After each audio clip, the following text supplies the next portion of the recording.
Hey, what's up, everybody? Your screen has been taken over by two Americans, two Spurs-loving Yanks, here today to bring you today's show. We've got some lovely guests in the back, but first, Alan, Team Tottenham Go, Raktos Madness. What's up, bro? How you doing, my brother? Doing good. So it's a nice, crisp 8 a.m. for you. Is that right? It is. But Nice. it's all good. We're getting into the summer finally, starting to get summer weather. Good deal. Yeah, same here. Actually, I have the air conditioning on today. I'm ashamed of myself, but yeah, it's definitely getting warm here as well. Hope everybody's doing good out there in Tottenham land. And speaking of people out there in Tottenham land, we've got two of my favorites here with us today. First, we'll bring in the ever-present Adrian Stroka. What's up, Adrian? Fine, thanks. Looking forward to the show. I have no idea what we're going to be talking about, but there isn't. Well, I think we're going to be rehashing a lot of the news that's out there regarding transfer speculation. A bit, yeah, a bit. But there's a little bit more. There's a couple games that I'd like to play and some questions I'd like to ask. And who better for games and questions than my usual partner in crime, the lovely Spanish Jose. Beautiful. Yeah. He's beautiful. He's knowledgeable. He's funny. He's got charisma. I don't know about that, but afternoon, gentlemen. In Adrian, I say that, and good morning to my North American friends. Thank you. I hope you're all well. Our day is 2/3 of the way through. Yours is 1/3 of the way through, if that for you too. So There we go. So yeah, happy days. Yeah, happy Friday. Happy Friday, everybody, too. It's Friday. So I'm sure everybody's happy about that. Adrian, you got any big weekend plans, buddy? No, not really. Just play it all by ear. I'll be like doing my usual thing. Yeah, Which yeah. isn't that much. Maybe a little bit of shopping combined with like keeping up to date with all things Spurs. You've got to keep your Facebook page up to date. You've got to keep everybody in the know. And then, real quick, I'm going to get the link to that thrown up. Spurs Diehards. Boom, got it right here. Just wanted to throw up the link to Adrian's group. If you would like to become a member of it, just ask. Just send in a little invite thing. It'll be reviewed by one of the mods, and they will let you in. Here is the link to that. It's where you can find Adrian's group. Tottenham Diehards, TTID, Spurs Diehards, TTID. Yeah, good group. Lots of people in there, and a good place to find news. And look at this, guys. We've already got people in the chat. How is that possible already? Ryan G's here. First person to comment wasn't even Spurs. I love it. Ryan says, "Big up, Colin and Alan. Hope you're good." What's Big up going to on, you, man? Ryan. Hope you are well too. Hi, Ryan. Wolves, the lone holdout on the VAR vote. Yeah, that is crazy. We've got In a Hype in the house saying aircon beats onion ring armpits. I like that onion ring armpits. I like that. I'm going to use that. I'm going to nick that in a hype, right? There you go. And then Ryan G's big up into you guys as well, because he's all inclusive. Ryan G. He does not leave anyone out. He's a good man. Daniel Coy says 200 million. Is that our budget then? It's the budget for the game that I want to play today. Maybe not the budget for the season, but and we'll get to that in a second. Audio Artisan though says afternoon chaps in chat. Big up Audio Artisan. We got Drew La in the building. Hi Drew. Hope you're good. Hope everything is good. Hi Drew. And then In a Hype's come in with two names for assistant coach. Robbie Keane has just resigned as the manager of Maccabi Tel Aviv, which I didn't even know he was managing them. And then Iniesta, just because he's about to retire from playing. Yeah, those will both be two. I mean, there's no real. But Robbie Keane has just won the league or the cup or something with them. So I'm quite surprised that he's resigned, because it's his breakout season as a coach on his own, or a manager, whatever you want to call him. And he won. And he took them far in Europe, in one of the European whatever they were, the league, Europa League or Conference, he took them quite far, to at least the quarter-final stage. So I'm quite surprised that he's gone because unless Jose, he's been offered a better job somewhere else in Yeah. another league, or unless Spurs have come calling. I'd be surprised, but Yeah, why would you resign when you're riding high? You do it for more money, or maybe he's been offered a job now. We seem pretty loyal to Ryan Mason, but then again, I don't know. Wouldn't be bad having more not academy grads, but former players and stuff come through, and that would be great. Donna Cullen is in the house saying what's up to all of us. Wagwan, Donna. Hope you are good. Yeah, guys. Let me get some music playing in the background here. Sorry, with the new intro, I always forget. I like to have a little bit of sound in the back. Did we mention Harry Kill yesterday?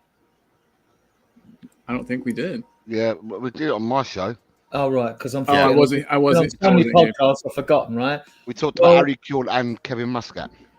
Yeah, and because Harry Kill's in Japan now, managing the old club that he was assistant coach to Ange at in Japan. Why Hirioko or something like that? It's called something like that. And someone said they weren't doing too well. He's under the threat of the sack, and as he's worked with, I mean, ideally you'd want to bring a coach in that knows Ange ball, and Cure would know it.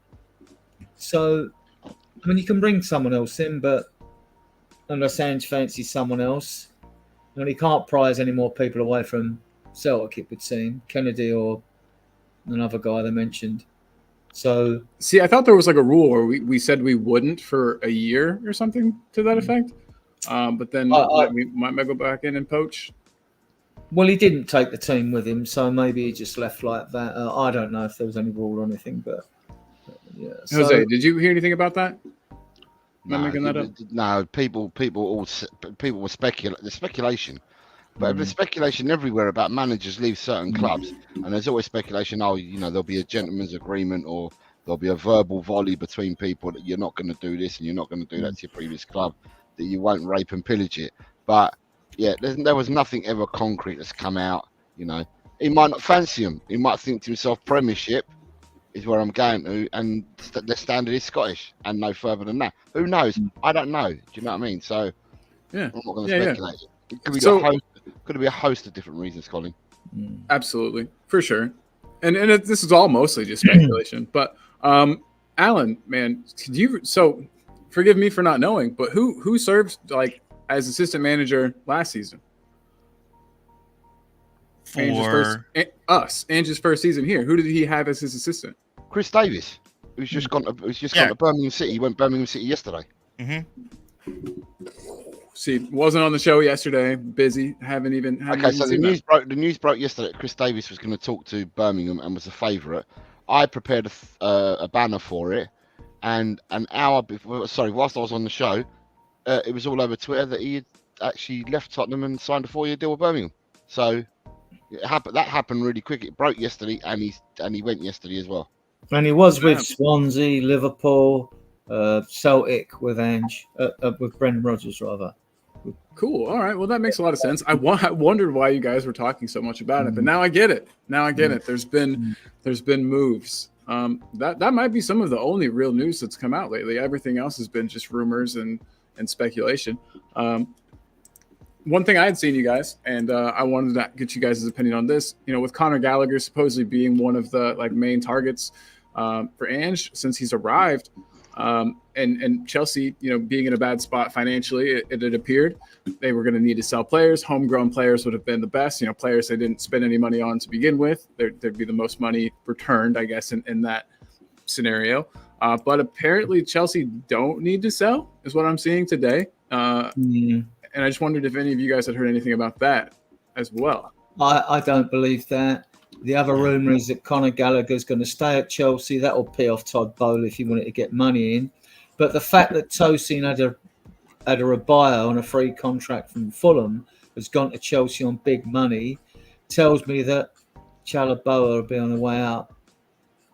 Now, he can play at right back and centre back, and he might be okay. Because although we may have missed out on centre backs, you have to take in consideration if they're an experienced centre back like Tosin to Spurs, he's going to be asking the manager, am I going to be guaranteed a first-team place? And Andrew's going to say, I can't guarantee anyone a first-team place. And Tosin, at his age, was he 25, 26, I don't know, he's not going to want to sit on the bench. I think this is a why when Angie's filling places to have 2 players in every position, this is why he likes to go for a more younger player. Younger players can afford to be more patient and sit on the bench, whereas an older player is going to want to be playing. So this is why when we look with Calafiore, who's 21 or something, or Borguano from Torino, who's 24. Yeah, I'm looking for certain positions. You think, you know, we're going to want a younger player and say, look, you got time on your side. You're only young. You know, you'll get your chance, right? Because we're going to be playing 48 games minimum. So be patient. Others want to come and want to demand a place in the first team squad. I don't want them anyway because no one has that right. No one has that right.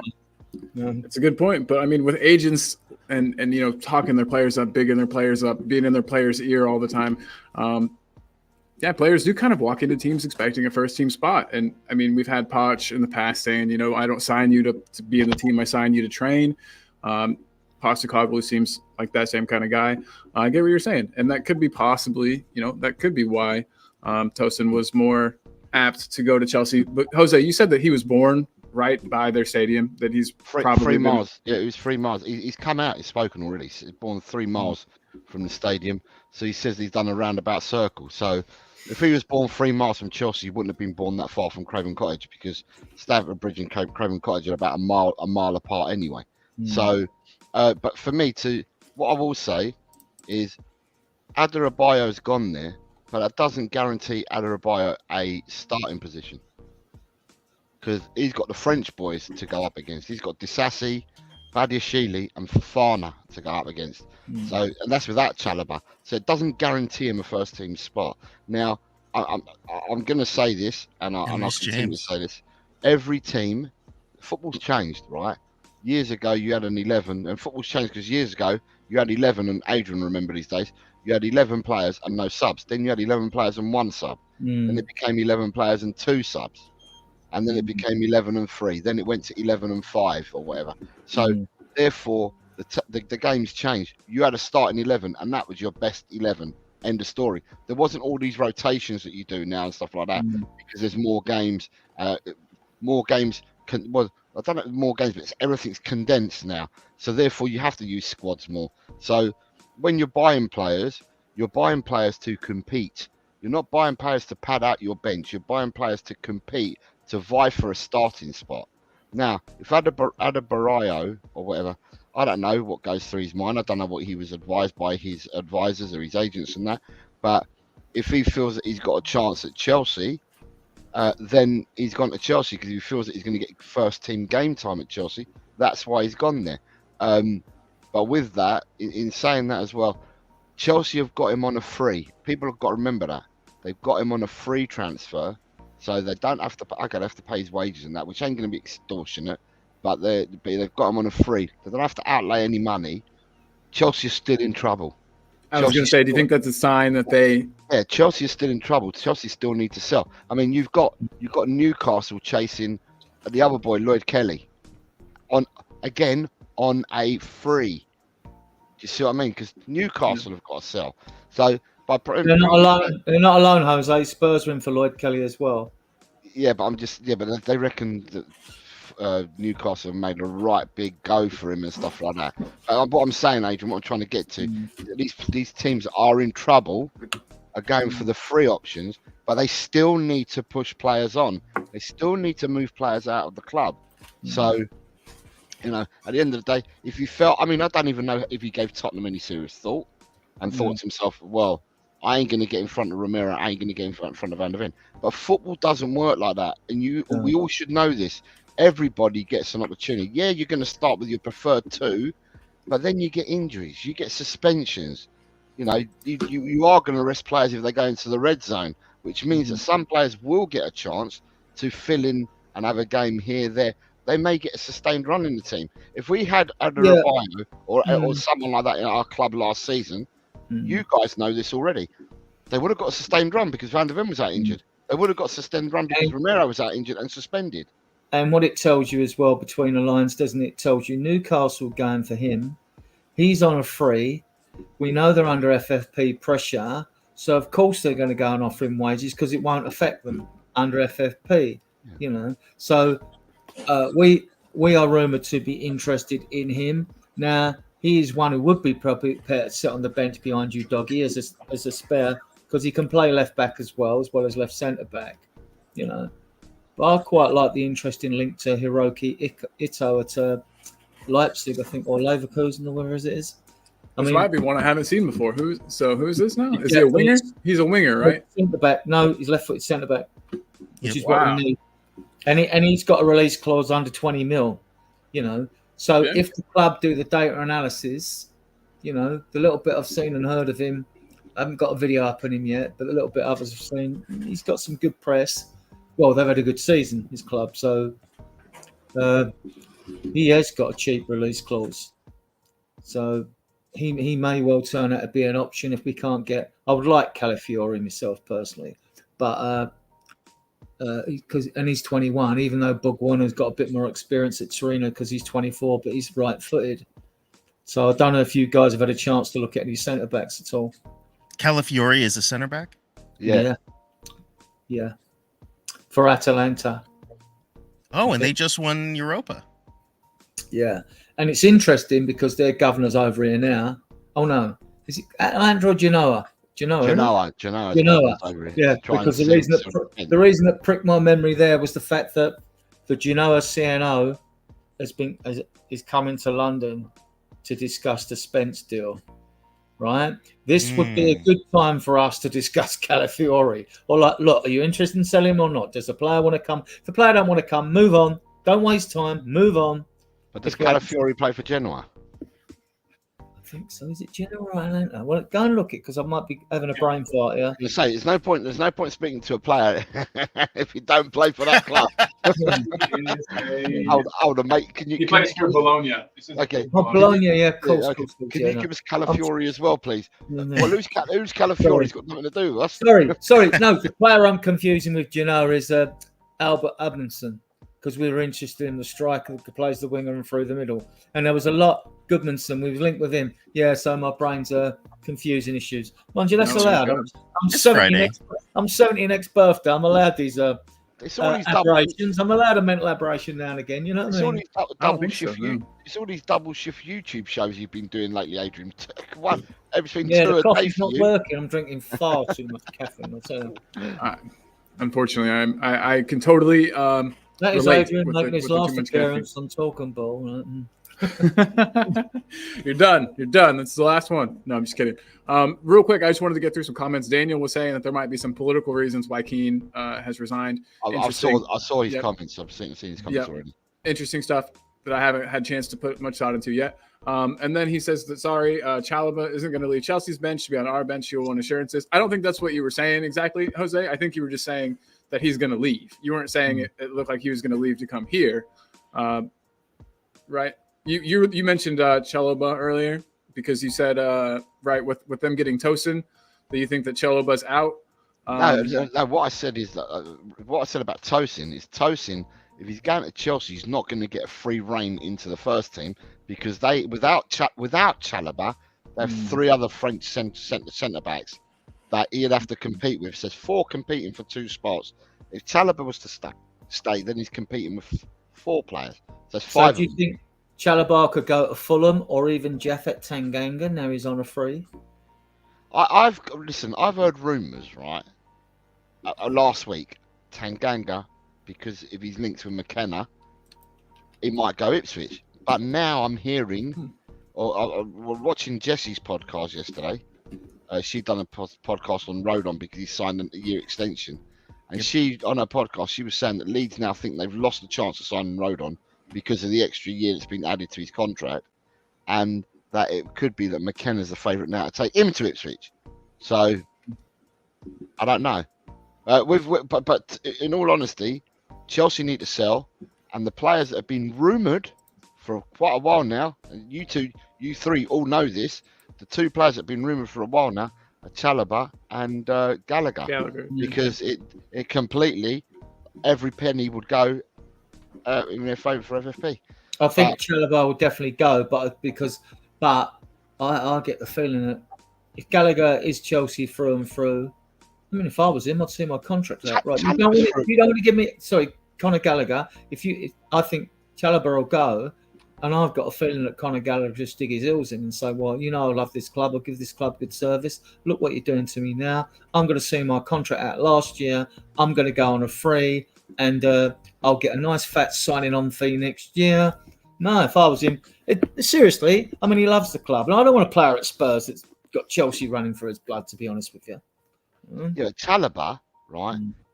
You've got to remember, guys, Chalobah is the Chalobah brothers, right? Because he ain't the first one to come through Chelsea. The Chalobahs have all come through Chelsea. They old Chelsea through and through, the Chalobahs. I thought it was the same person. I swear to God, I didn't know there was more. No, the other one, he was a centre midfielder, the other Chalobah. He ended up going to Watford, I think, and somebody else. But the Chalobah boys, there's more than two. There's two or three of them. They've all come through Chelsea. All of them have come through Chelsea. So they are Chelsea through and through. So yeah, I don't doubt it. And the money helps as well. I don't want to be there. The money never hurts. Money helps by loyalty. Big wages help by loyalty. Yeah, but like you said, if they're Chelsea through and through, I don't really want them either. And I feel like we've shown with our most, with most of our recent transfers that have worked out, that it's not, that it's not always going for the players that are Premier League proven. I mean, that never hurts. But the thing with Gallagher gets me is like, because the rumours have been so strong, they've gained so much traction in all levels of the media, in all tiers of the media. Like, we can be pretty certain, you never know with Ange, he's thrown a few wobblers with his team selections in the past, that he wants a box-to-box number 8. I see good midfielders out there, but I don't see many box-to-box number 8s. I mean, unless you're going to go for... I mean, we would all, a lot of us would like a number 6 DM like an Onana who's 6'5" at Everton, who'd be a tank in midfield, probably another Wanyama for us. But is he box to box? I haven't seen enough of him. He's had a lot of reports because Jose, what do you know about Onana? Do you know what? I think he's probably got time on his hands because he's young, Adrian. Yeah. But I don't see this outstanding player that other people see. Not at the moment. I watch him. I think he's too clumsy. I think he loses the ball far too often. Obviously, because of his gangliness, if you like, he picks up 1 or 2 more yellow cards than what he should do for some of the tackles that he puts in. Will he improve going to if you'd like, a bigger team than Everton? Possibly, because with better players around you, you should improve. If you're a decent player, you will improve with better players around you. But I can't see at the moment what all the hype is about Onana, personally. But that's not to say that he's not a good player. So I'm not saying that. I just can't see the hype at the moment. I know what I'd like to see with his 6 pre-season games. Refuse Romero going to the Olympics. That's a no-no because that's optional. Clubs don't have to release their players. They've refused him already. He's not going. Yeah, right, fine. And I'd just like to see an experiment, and I've banged on about it, and I got pelters for it before the VDV even come to the club, and before we had Dragishin. I'd like to see him be given as a number 6. I'd like to see Romero. And then, mind you, because I think Dragison's good on the ball, and he could play the shotgun role then. And he could feed Romero. Romero could do the same thing, is what he's doing now, because he likes to drop a yard back and look forward to see what his options are, which haven't been much in our team, because you see more movement out of a corpse usually in front of him. So, but is that likely to happen? I don't know. We need to see if Ange does tweak things, but we need if he's going to make what we would consider a seismic change. You know what I mean? And I don't see it, but I would like to see it because he's got options. He can play a back 5. He can play a back. He can play a 4-3-3. He can play the 4-2-3-1. He could play a 4-5-1 even, and still keep his 2 wingers with one main striker up front. He could do lots. I mean, it's catch up with the chat because there's a few comments that have been made that I'd like to rebuttal but I can't because you need to catch up with it. For sure. Sorry. Real quick, I just want to say, Soren, what's up? Soren. He's How's talking it about going, Adrian, man? saying he's a YouTube superstar. He's Oh, talking about absolutely. Adrian. How much he's been getting around. Absolutely. Everybody's having Well, we need to see more of Soren online. Get him on. Send him a link. Send him the link. Will do. Hold on 1 second. But yeah, so guys, so we've got Soren who's in the chat. Big up, Soren. Good to have you here, buddy. I'll get you that link in just a second if you do have time to pop on. This is one I didn't bring up earlier. Daniel saying that you say they might get an extended run in the team, yet we were playing Emerson Royale over Dragisin. I don't know if that's. But when sorry, can I just say to that, Daniel, think of the timelines. We didn't buy Dragisin until January. The Van der Ven injury happened in October, because that's when we were without Van der Ven and Romero. But the sending us were after Chelsea, and the injury was after Chelsea. And from then up until January, we didn't have both of them players. So that's when he could have got an extended run in the team. That's what I'm talking about. I'm not talking about since we bought Dragisin. I was talking about pre that, which we lost the players for what? 10 to 12 games? We lost Van der Ven? Something along them lines. Something like that. So he would have got an extended run. And to be fairness and to back up what Jose said there, I mean, Ange wanted to have a look at Emerson at left back, and everybody, we should have played VDV. Look what happened when we played VDV at left back. He did a great job and all that. But hang on, let's be fair. Over the season, Emerson, Ron, Davies did a good job at centre backs, right, to steady the ship, didn't they? They did. There's no denying it. We wouldn't have finished fifth if we didn't. They didn't do as good as the first team, but they did okay. So I can understand Ange thinking, okay, we know you can play right back. Well, I want to have a look at your left back. Didn't work. Then he put VDV there. But although people, a lot of fans, I understand where they were coming from. We're trying to be clever out of the fact, we should have played VDV there earlier. Calm yourselves, right? Ange knows what he's doing. He's not a mug. He's a very experienced manager. I've been highly critical of him throughout the season for substitutions, the team selection at Fulham and other things, and tactically at times, but hang on, it's just my opinions on stuff, which count for nothing if I was sitting here with Ange, you shouldn't think.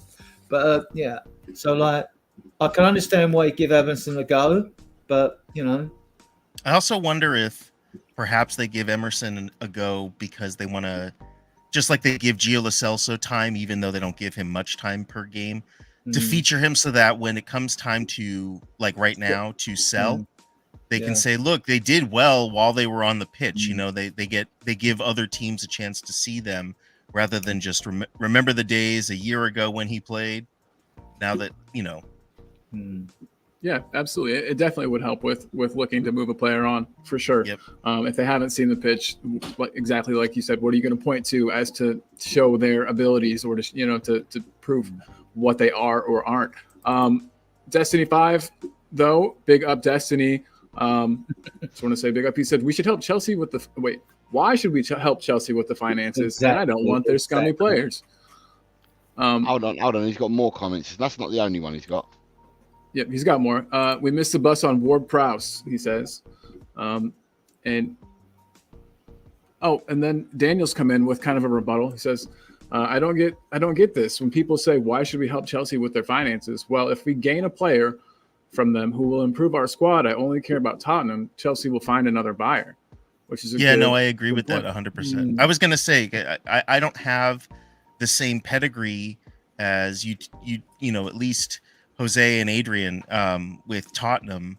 So for me, I just want to see good players come in, and if they're good for us, then just bring them in, regardless of where they come from, or the price, or exactly, or the price.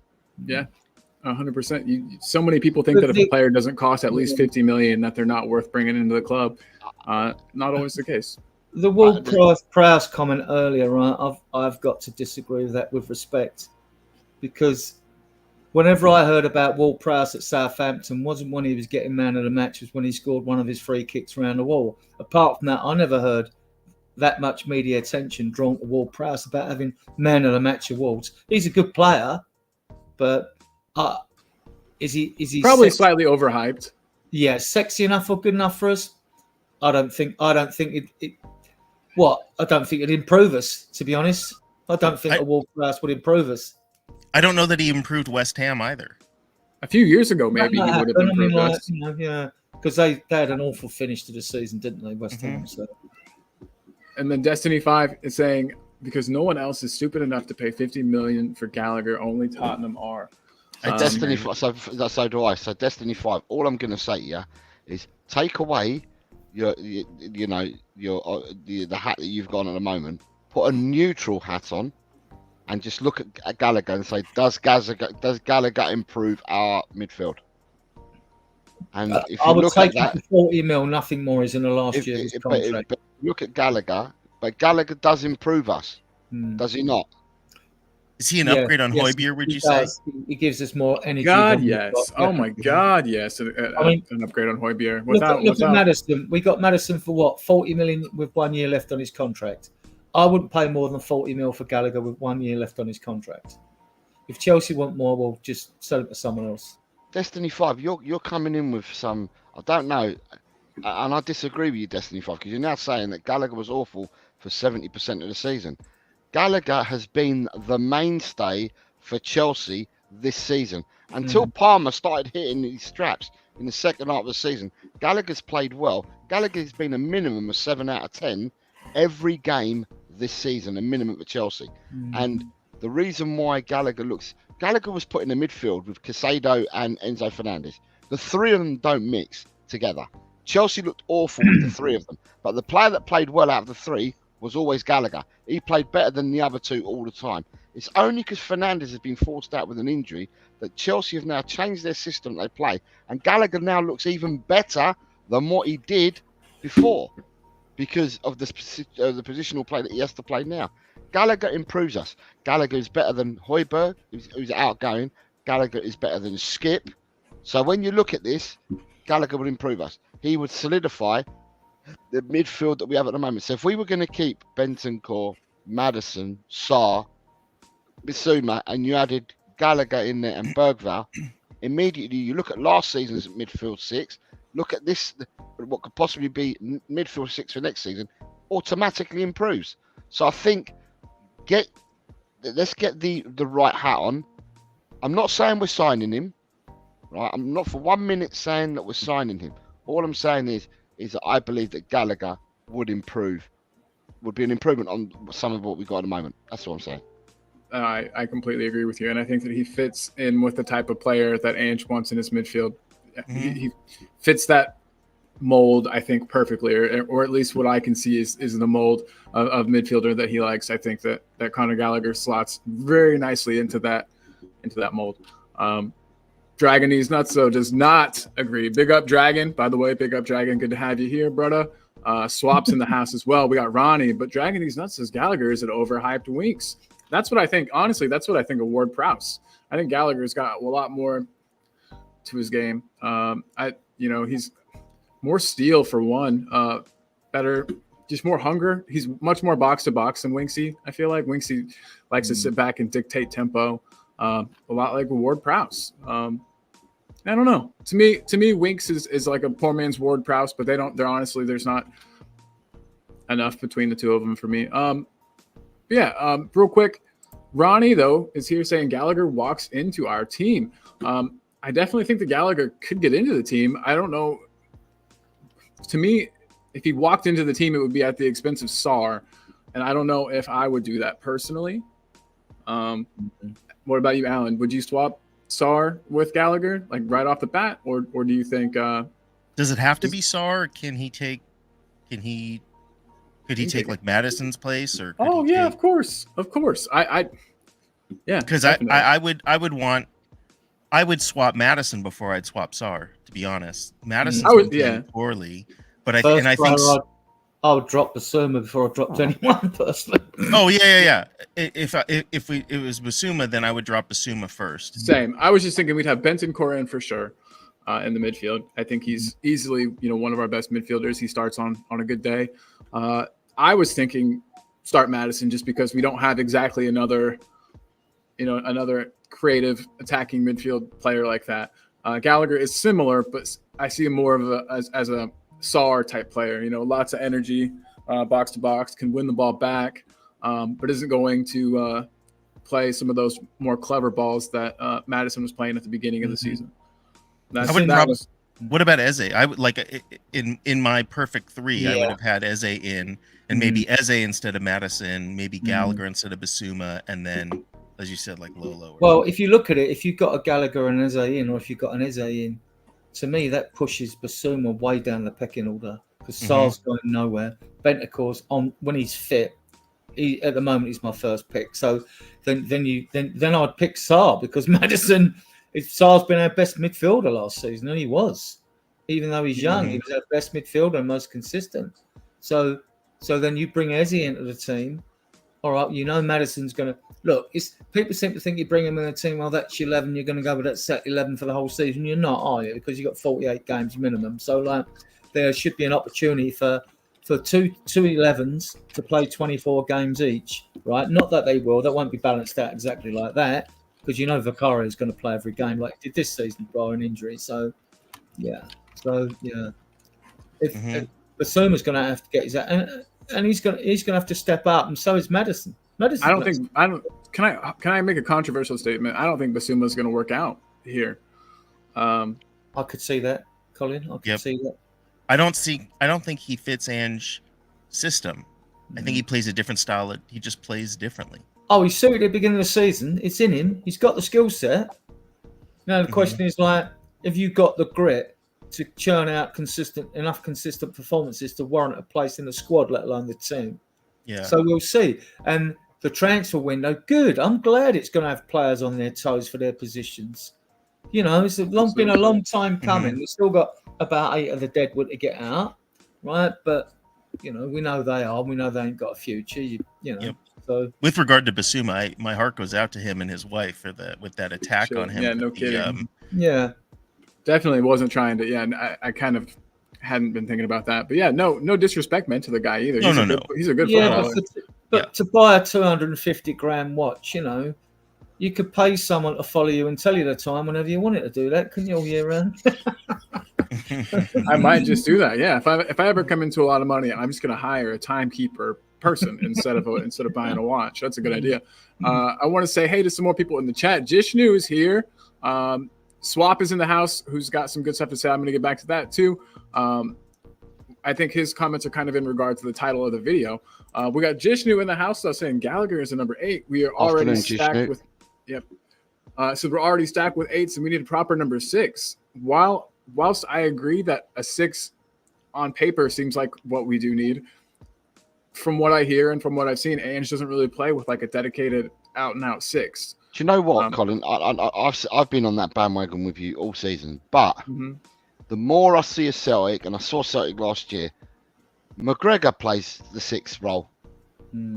Really? He does, doesn't he? Though McGregor does play the 6th role. Callum McGregor drops in. He makes a 3 in defence with the 2 centre halves. He splits the 2 centre halves. He drops in. He picks the ball up from the centre half. Now I know Ange keeps saying, "No, but I play with 3 8s." Right? But the work that McGregor does a lot of the 6 work. He does a hell of a lot of the 6 work. Possibly more 6 work than any of our Tottenham players have done this season. Well, good. I think that's good. It's good to hear that. But like I said, that's the more I look at it, go back and look at Celtic, the more I see McGregor as a 6. Interesting. Yeah, I would have to go back and watch them some more as well. To be fair, I'm kind of parroting just a lot of what I've heard and heard Ange say himself even. But yeah, if McGregor was playing that, then I think the team would benefit from having a number 6. So if Ange would be willing to play one, that would be awesome. These 6 preseason friendlies are going to be a sign of what's to come. Oh, absolutely. Dragon, he's not saying Eze should be the priority. Yes. I completely agree. And I think that we've made him the priority, at least everything that I can tell from what's been reported and leaked to the media so far. Destiny 5 saying Chelsea were in the bottom half the season for a reason. Just because, sorry, didn't mean to do that. Ronnie's saying, though, that he's better than Basuma, better than Sarr, better than Lolo. You got to watch out with that one, Ronnie. Jose might come after you. Lolo is Jose's dude. No, he's not. It's not. He's my dude. Bentancur, right? All you got to do is cast your minds back to the season that Conte was here. Bentancur was absolutely brilliant. Bentancur was absolutely brilliant. This is the first season that he was with us. He was absolutely brilliant. He's closing down on the ball. He's pressing of the ball. His press resistance. Everything was absolutely brilliant. You just needed another two Bentancurs to make your midfield, right? Now he's got the injuries, and when he came back, he came back too early, and he was rushing. He was already in manager's office 3 months before he came back, saying he wanted to play. He's an absolute lunatic, but he ended up coming to play. Gentlemen, you must have seen the game that we lost at home to Villa 2-1, where Matty Cash done him with that tackle. Yes. For that first half an hour, it's the best I've seen Tottenham's midfield play all season. Him and Lo Celso were an absolute dream for half an hour against Aston Villa until he got taken out of the game. Now, if you get that Bentancur back and fit, right, then we have got and I've said this all along, a serious world-class player on our hands. Yeah. And what I like about him, which you missed out, Jose, is he's always looking for the forward pass and to drive and push the team up the field, right? You get less sideways passing and backward passes for him. You don't see him backward pass. He's reluctant to have to force to make a sideways one, but I mean, he's always looking to drive forward. You know? Definitely. If the pass isn't on, he'll move the ball forward himself. You're right. Yeah, I like it. I like that about him as well. Especially as we've suffered with the Harry Winkses of the world and the back passing, sideways passing for so long. So absolutely. He should get a few more goals because he does buzz around opponents' penalty areas. So he should let a shot off now and again. That's a good idea. But for him, I'm surprised that you've got Lolo in there. I mean, I said, and I maintain, because I've got to stand by what I say, and all season I've said that for me, the more time that Lolo gets on the pitch, whether he plays well or not, every minute that he gets on that pitch is going to be beneficial for him and us next season. It's never about this season. It was never about this season. It's about next season with Bentancur. If people put all their eggs in one basket for Bentancur to be that guy this season, then I'm afraid to say your eggs cracked a long time ago. And look at Sarr. What a ceiling that kid's got. I posted a clip of all the good stuff he did this season. You'll remember the break on the right for when he put the cross in for Maddison to score against Villa and between two defenders and slip it into the net, right? This is what Sarr gives you. He's got you can see there's so much more to come from him. And he has got a bit of the Patrick Vieira about him. I know it's a bit of a big bold statement to make, but he has, you know what I mean? In sort of his sort of style, sometimes he looks very easy and lackadaisical on the ball, doesn't he? You know what I mean? When he's got it, but that's his confident, close control, and he makes time for himself as well. He gives you a lot. He's had a hand in breaking up goals. Yeah, and not only does he help in defense, but I mean, in the attacking third, he just always makes himself available. If there's ever anybody who needs an outlet, who needs to get the ball away from them, he'll take it even if he's in a tight spot. He's just complete. He's growing into a complete all-round midfielder. I can't label him as 6 and 8 or whatever. I can't. You know what I mean? Because he's just does a bit of everything. He does. He does do a bit of everything. Soren agrees. Says Sarr's only going to get better. Yeah. Swap's got a lot of things to say, but Swap says that he thinks that Gallagher and a 6 will be signed, but the 6 will be the third priority after winger and attacking midfield. Interesting. And he also was saying that he feels like Eze and Maddison will be used and they will interchange their positions a lot. That also sounds like a great thing to me. I've kind of been calling for so Swap. I know this is probably a while ago that you posted that, but let me know. Do you think that either one of them will be playing in the front three, or do you think they're both going to be in the midfield? And then I'll ask you guys the same question. If we got Eze, would he be playing up front? He didn't play on the left. Go on, Anthony, you go. Yeah, I was going to say, for me, right, don't want people to shoot me, but I said while you two were going away to your toilet breaks or doing whatever you were doing earlier, I was left with Alan and me talking. Just before the show started, you both went away, didn't you? And it was just me and Alan, and I said to Alan, do you know what? I would not see it a bad window if we got Gallagher, Eze and Tony.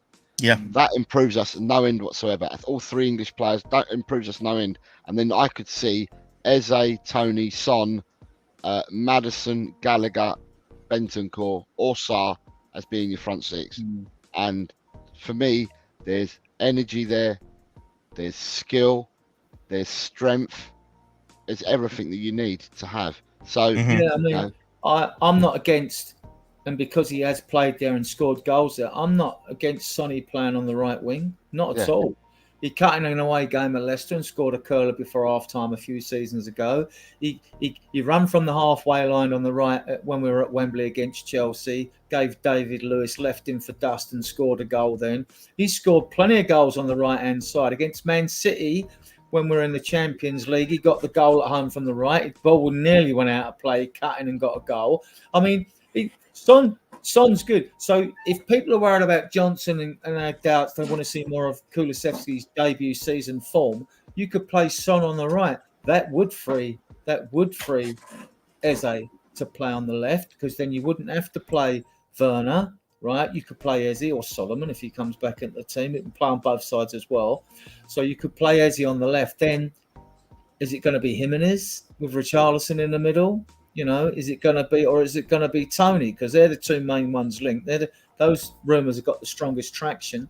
But rumour is Jimenez has said yes.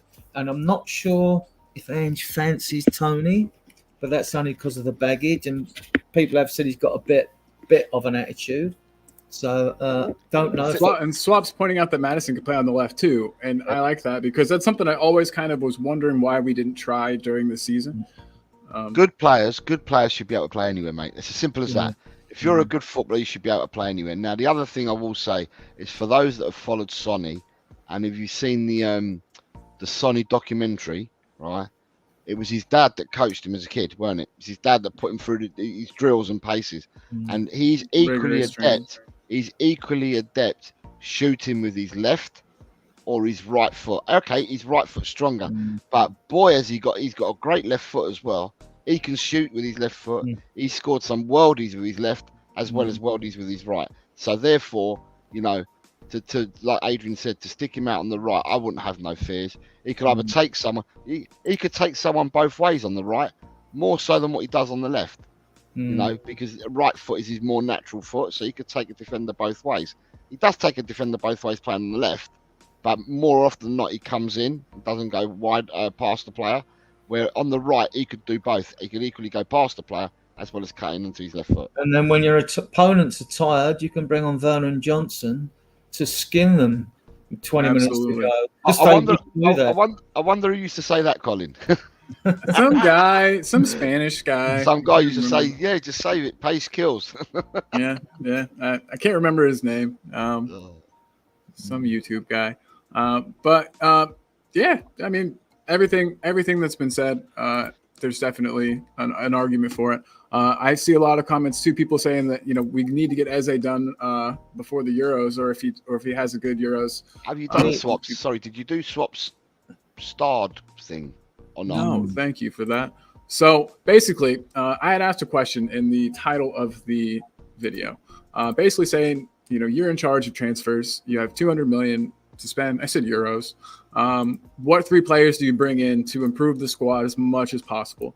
And I actually have a banner for it right here. And so I think that's what he was coming back to. He says priority signing, and then the rest of the money that can be kept for the transfer fund will be used to sign other miscellaneous targets. And so I think that's what Swap was referring to here. Was maybe answering that question. Before answering your question, then can we clarify a few things before any of us answer this? The player doesn't have to want to come. I mean, like, this isn't.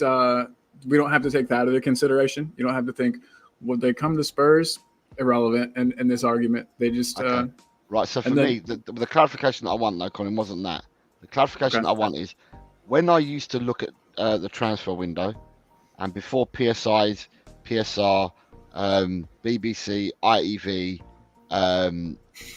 SNES, Super Nintendo, before any of all this crap all came about, right?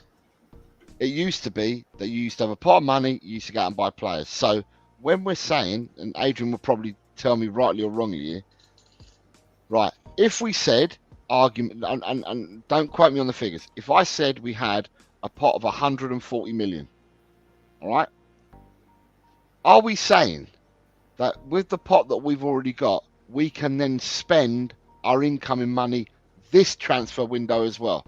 Is that what we're saying, that we can do that? Or does that transfers coming in go towards the pot for next year? For sake of argument, let's just say that this year. Okay, well then, therefore, we would have more than 200 million to spend, is what I'm just about to say. Yeah, you're saying, I we think get up into 250. We've got about 150 million to spend without player sales. We had that little bit of fun yesterday, thinking we could get 94 million in. But let's put it this way: we'll get enough in to fund January, right? So at least 2 players. So the game that you want us to play, then, Colin, is you want us to pick. If we were, we can only pick 3 players at 200 million. Yeah, 3 players. Yep. Okay. Yep. Uh-huh.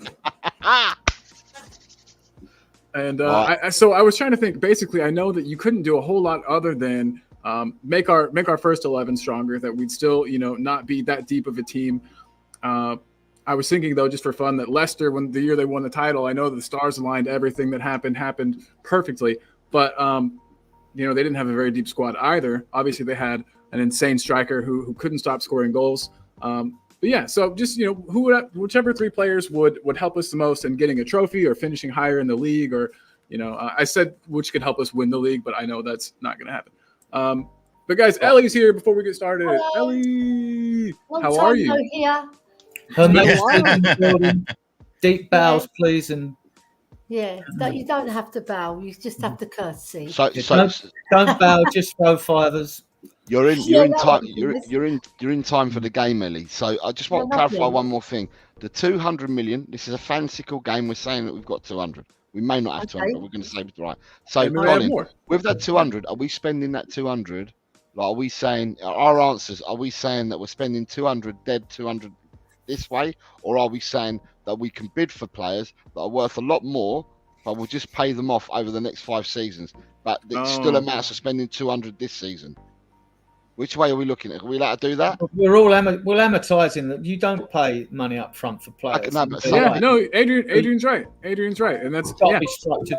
Down payment and the rest of the money's paid over the player's contract usually. Yep. But with someone like Eze, if you had 200 million to spend, you know that you're losing 68 of that straight away, because there's no amortizing that deal. They want that money up front. The same as what happened with Porro.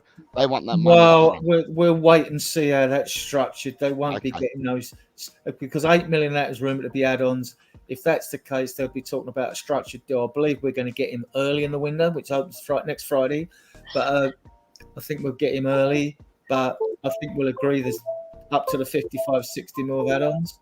Okay. This is regardless whether the players will come or not. It's just what we want for 200 million. Yeah.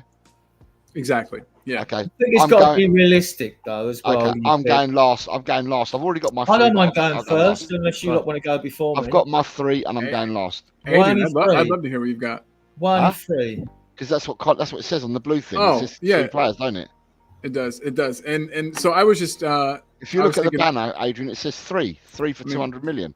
I didn't look at the banner. I was late on the show. I do apologize. He stuck up a minute ago, and the thumbnail says the same thing: 200 million, 3 players. Yep. So I would go for Eze, Vlahovic at Juventus. I've always wanted, and as much as I like Calafiore and would like him in, I don't think centre back is that urgent. Now we've got Dragusin and we've got 3 kids, Phillips, Tरणट and Vaskovic coming in next year. So I'd want to help the back out. So I'd really like to go to Juventus and get Cambiasso as well, because he can play left back, right midfield, right midfield. He's 24. I think about to sign a new contract there, so that may be unlikely, but he would really fill a lot of holes, Definitely.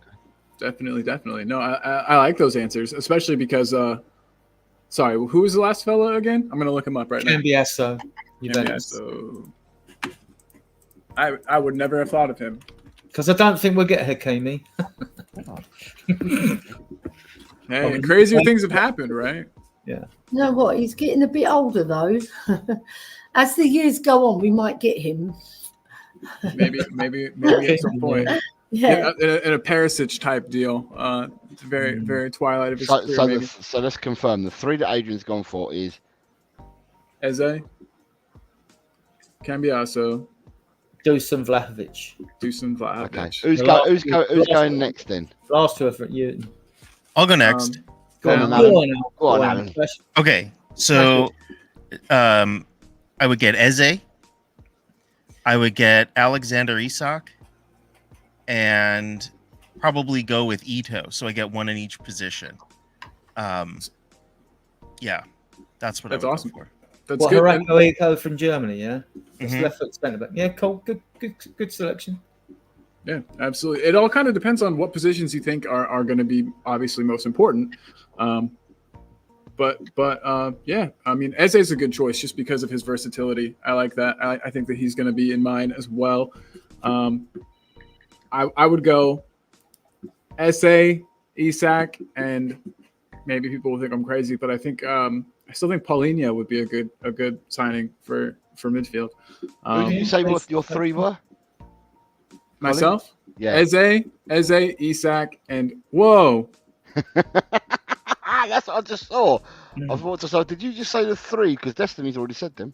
That's insane. We can't have Colin and Destiny agreeing. No. You know what I mean? We can't. It's not. We can't. It's just not on. No. So if I had to pick a different midfielder, I definitely think that we need Leo. What's up, dude? I definitely think that the midfield is an area where we need to strengthen, especially if we want something good to happen. I don't know. We just don't have the ball retention in midfield that I would prefer us to have. Those are definitely my 3 players. Let me think of a new midfielder. Those are my 3 positions. Fine. No, you've picked 3. That's fine. It's just funny that. Wait, who are Collins? I missed it. Literally the exact same ones that Destiny they are. put in. Exactly what Destiny went for. Right. Interesting. Queen Elsbells. Yeah. You're free. Right. 200 million. You can bring 3 players in. Yeah. I'll bring in Paulinho because I love the player. I think he's got a bit of shithousery. He's aggressive like Romero. We lack aggression in the team, and the aggressive teams win things, right? So I think he'll be in fact, even though he's on the wrong side of 29, I think he'll give us 3 years, right? Because he's a fit boy as well. And he's Ellie, little thing. We're all on the wrong side of 29, mate. Yeah, no, I'm well.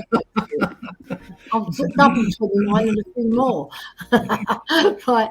So Sound that bad, and then I'd go for Dusan Vlahovic, and then I'll go for another roaming striker like Jimenez, because we lack firepower. So if we've got creativity in the team, like Basuma and Maddison can create, but they were a bit lacking towards the end of the season, mainly because they were given a lot of treatment. They were getting watched and marked and everything, but they have to learn that they have to step up. But I think those 3, if not, I'd go for Lukaku, because he can still score. Really? He can still score, man. And he's eager to come back to the Premiership and prove himself for the 3rd time. I was going to say, yeah. Time. Yeah, because he went to Chelsea, then he went to Everton, then he went to Italy, then he came back to Chelsea. So this is going to be his 4th stint. And my brother was talking about him the other day. He goes, I'll take Lukaku as a spare striker. Maybe someone more experienced who can get you 20 goals at least. And his shooting is fabulous. Yeah. I hadn't given him much thought. Yeah. He can score goals, the boys. Everywhere he's been, he's scored goals. That's an interesting thought. Do you remember when he and Kane were thought of as like equals and people couldn't decide who they thought was the better player? I know. How times have changed. No, I think Kane's the better all-round striker, and he can score more goals than Lukaku. But Lukaku can keep up to a point, and he's scored goals everywhere he's been. And it'd be a very good addition with Vlahovic. Have him on the bench even and bring him on. He can score goals for us. Does Richarlison stay in that hypothetical? I think he'll be the 3rd choice then, won't he? Yeah, I would think so. Yeah. So You don't get rid of players for the sake of it. You want to have a strong squad of Yeah. all of players that you can possibly have. Don't just get rid of players for the sake of it. You bring in players that better your team and better the starting 11, and keep what's good. What's not good enough, you get rid of. And, you know, at the end of the day, if you have to have 3 centre forwards in your team, or in your squad, and especially when one of them is Richarlison, who can play on the wing. I know that he's not great at it, but he is versatile. And Lukaku, I'm just looking him up. I don't even know how old he is. He doesn't look that old. I reckon he's in his 30s though. But he's still got juice. He's still got juice to give him and he's got a point to put. I like the idea of Vlahovic though, because he's so powerful. You know, he'll bring goals to the Premiership, 100%. Absolutely. Looks like Kate has come in the house. Big up, Kate. Okay. Saying hi to all of us. Give us your free players in the chat, and Jose. She did. A load of people have given us free players already. I was going to say, so I was going to go through Destiny's. We've already seen his. He and I were on the exact same page. Kind of scary. Ronnie is saying Paulinho, Eze, and Elise, which is, I don't think that's a pretty good one, man. A lot of people were saying they wanted both Eze and Elise from Palace, so definitely a good one there. We've got Soren with his saying Eze, Tapsoba, and Vlahovic. And then Ellie, just real quick. You said Vlahovic, Paulinho, and Lukaku were your three, right? Yeah, okay, because I would like to have another top striker on my bench. So if Vlahovic is not cooking, we bring on Lukaku to cook. Throw Lukaku in. Yeah. Especially with the way that Ange plays and how the service kind of seems to be. And with those low crosses flash in front of goal. Yeah, just stick a foot out. He doesn't have to do a lot of running around because he's not the most hard-working striker, but he can finish. He can finish. That's one thing for sure. He couldn't press a pair of trousers, could he? That's right. Not his game, is it? We'll have to bring him on quite late, so he doesn't have to do no pressing. Just tap it in.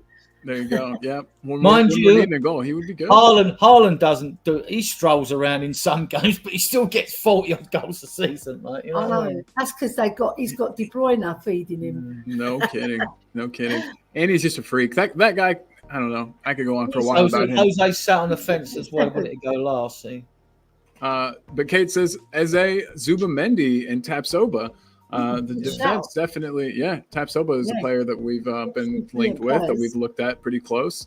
And then I got to learn about Zubamendi real quick. Anybody have like a quick? Zubamendi is a combative midfielder, and he's very tenacious. His movement is fantastic. Right, he's very fast, quick with the passing. You know, it'll suit Ange Ball, definitely.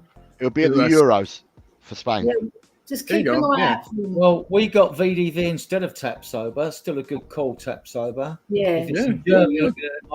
I always like the look of the Hincapia, like the left-footed. For Hoffenheim, I think. Oh wait, is it Leverkusen? I think it's Leverkusen. Only there with Tar and. And the three of them there together, Tapsoba, Tar, and am I getting this wrong? They all play for Leverkusen. Probably am. Yeah, they all play for Leverkusen. Yeah, that's probably what. Brilliant, weren't they? Awesome team. Yeah, absolutely. They were absolutely stunning. I think they didn't lose a game for 50 games or something. You know, that's amazing. And Cappy's left-footed as well. So But how much? I don't know if Ange is shown to care about that as much as some managers. You know how there are managers who want to make sure they've got a left-footed center back on the left, a right-footed on the right. But some managers don't seem to care. Some managers will kind of just play, two right-footeds. I don't know how much that matters to Ange. But as much as they're good calls and DMs that have been picked out, I just strongly believe that Romero would be better and all-round quality than them and could do everything they can do. Plus, in a midfield role, you're saying? Yeah, in that CDM role. I think he's got that much quality that he could do it. You know, who's his competition for that role in midfield? Though he used to Romero in Italy, he didn't play in midfield, but he used to step in midfield. But he does that for us now because he's got 5 goals. He steps up in midfield all the time, doesn't he? So I'm trying to think about the Argentina national team. I've heard people say that he won't want to play He won't want to play as a midfielder because that would kind of ruin his spot in the national team, perhaps, if he's not playing regularly at center back, where he has predominantly or maybe only played for Argentina. Who would be his direct competition for defensive midfield in the Argentina squad? It would be somebody like Otamendi, I think. Yeah. Yeah. Otamendi's a centre off. He's not a centre midfielder. McAllister. Oh right, yeah. Yeah, McAllister, Enzo Fernandez. Enzo Fernandez. They're all playing the midfield. He's been money well spent. Enzo Fernandez. He's the one who was at Man City, wasn't he? Otamendi's the one who was at Man City. Yeah, he's a central defender, isn't he? Yeah. So basically, I guess what I'm saying is I don't think he gets into the national team ahead of some of these guys in that defensive midfield I think he position. can get ahead of McAllister because I think he's a very good player. McAllister's good as well, but I think Romero's got a bit more about him. So Destiny 5's made this comment. I just pulled it out, Colin, quickly. Yeah, Right? of course. And the reason why I've pulled this up, right, is because that's how we sit at the moment. Yeah. Things could change. If we went in for Gallagher, Eze, or Tony, then they would be a Tottenham player in the squad. And who would have thought? Who would have thought you'd seen the day where 4 Crystal Palace players were in the England squad? No shit, absolutely. That is crazy. Right, do you want me to give you my ones or what? Because I've just been waiting steadily. No, we don't know, mate. So I'm gonna give you Jose's, and then I'm gonna give you Daniel Levy's. Yay. Okay. So Jose's free. Jose's free would be Kvaratskhelia from Napoli. Yep. Of course. Okay. Yeah, the winger. Dusan Vlahovic. Yes. Right. Get And in. then in midfield, I would either get one of either Coop Miners or Edison as to be our 6. Just one of them two. They both play for the same club, so I can only take one of the two. My alternative to them 3 is Eze, Nico Williams, Manuel Ugarte. Yeah, they're bloody brilliant, all 3 of them. I don't know anything about Manuel Ugarte. Manuel Ugarte plays in a midfield 3 with Bentancur and Fede Valverde for Uruguay. Yeah. Okay. But Ugarte is the 6. Out of the 3, Ugarte is the 6. Ugarte currently plays for PSG, but they prefer Vitinha to Ugarte. They paid money for him. They took him from Sporting Lisbon. Rumours were that loads of English clubs were looking at him. He went to PSG. He's not getting the game time. Luis Enrique fancied Vitinha instead. So therefore, if Ugarte is saleable, he wouldn't cost you the earth. He's still young too, 23 it says. So if we were to get him now, he wouldn't cost the earth. So why I've done an alternative is because what's his long range passing like? Because I sort of half hoping Ange would go for a number 6 rather than 2 8s that do the work of the 6 at the same time. If you had a 6 that like Romero that can do a bit like Romero and Toby used to do, that could really ping a long ball. Well, as I said, the 3 of them play for Uruguay, and they're a fantastic midfield 3. Valverde, Bentancur. Well, Valverde's at Real Madrid. He's fantastic. The youngster as well. He's quite young as well. I think out of the 3 of them, Bentancur's probably the oldest out of the 3. But you've got Fede Valverde, Bentancur, and Ugarte in midfield for Uruguay. They are absolutely fantastic. Yeah, I have a Ugarte compilation going on my other monitor now, so I can get a little look at them. Brilliant footballers, Uruguay. They go under the radar, but if you look at their footballers, they produce some fabulous. I mean, we had one on his late career, Poye. Where did they play the other night? Does anyone know? Because Leo went to the game. Mexico, Uruguay. But where was the game played? Because Leo went to it. It must have been in Colorado then. Been near him, isn't it? It must have been near him.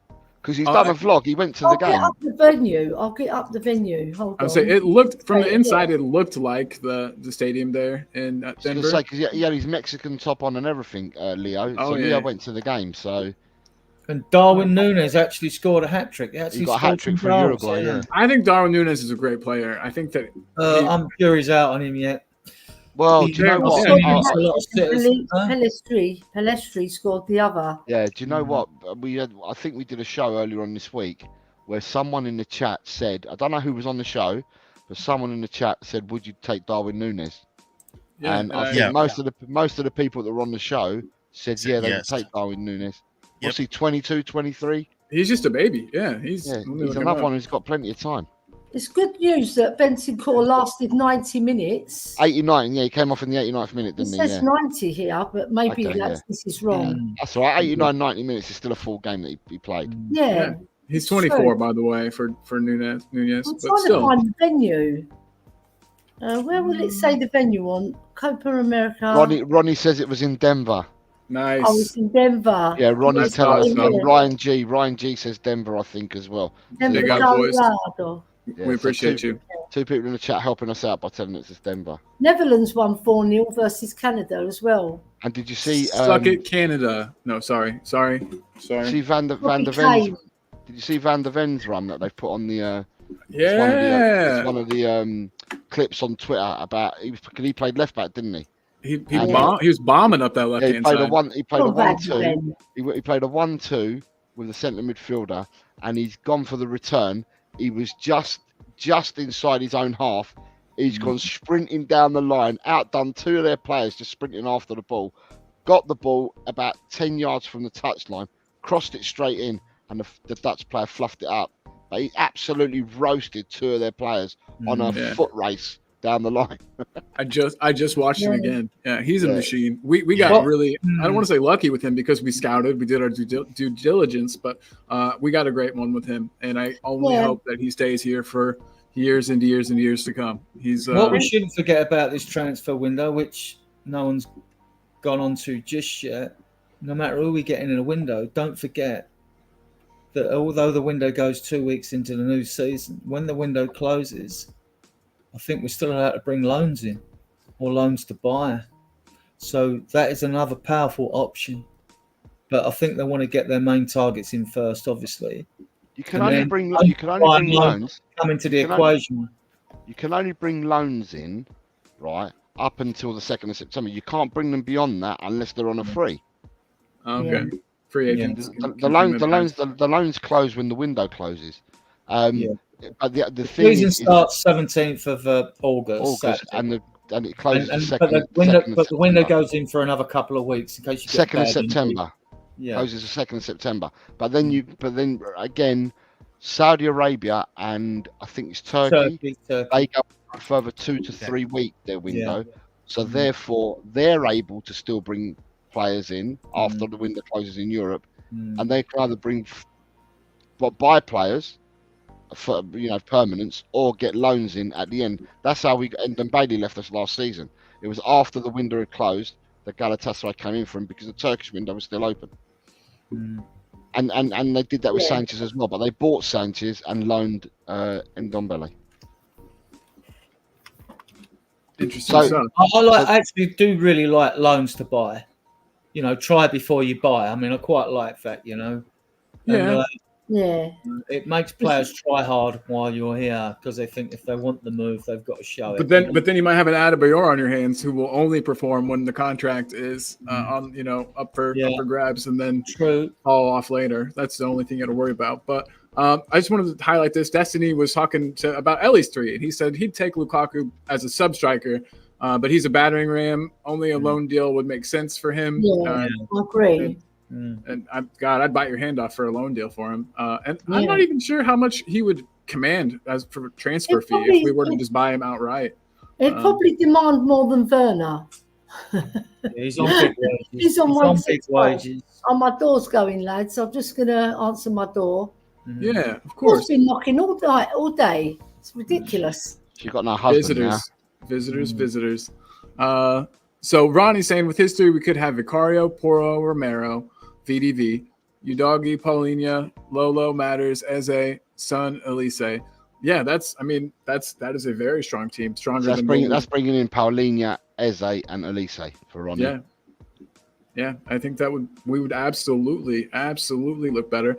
I still think though that, in my opinion, I want a new striker that'll be able to play like actually.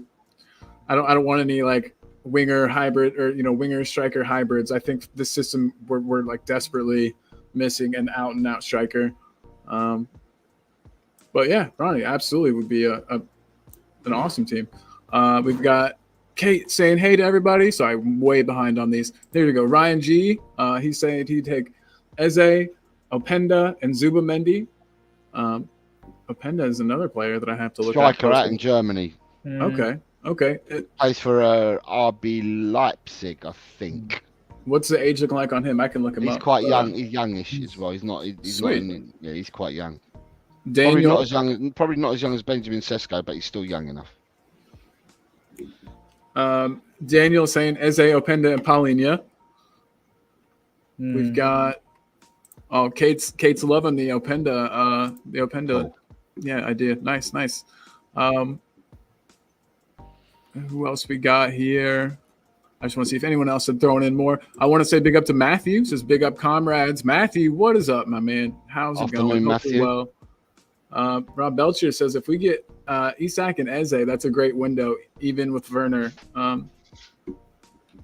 If we got Isak, we would absolutely be in for a treat. I think Isak is the missing piece of the puzzle. He's not coming. I know, sadly, but wouldn't he be just absolutely phenomenal in this system, though? I think that he would be a complete menace. Romero in the center of a back three as a hybrid six. That's a pretty good idea. But will we see it? I don't know.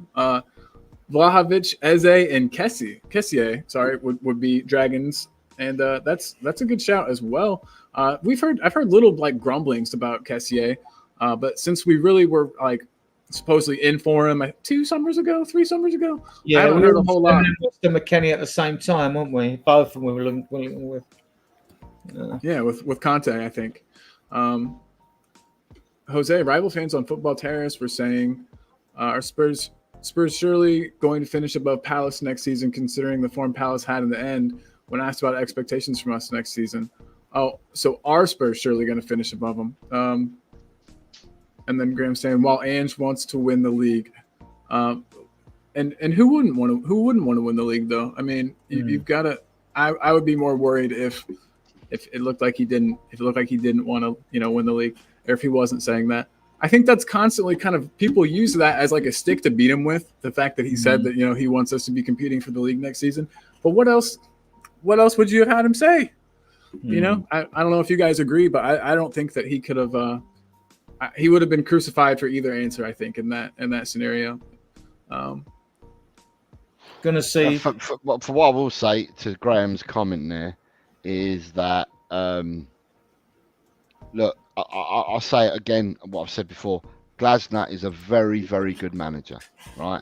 He was a good manager before he went to Crystal Palace. He's a very, very good manager. He can set up a team really, really well, and he's a good coach because he makes players better. There's no doubt about that, right? And so for me, yeah, I think he will make Crystal Palace better. Crystal Palace will be different to what they have been probably for about the last 10 years.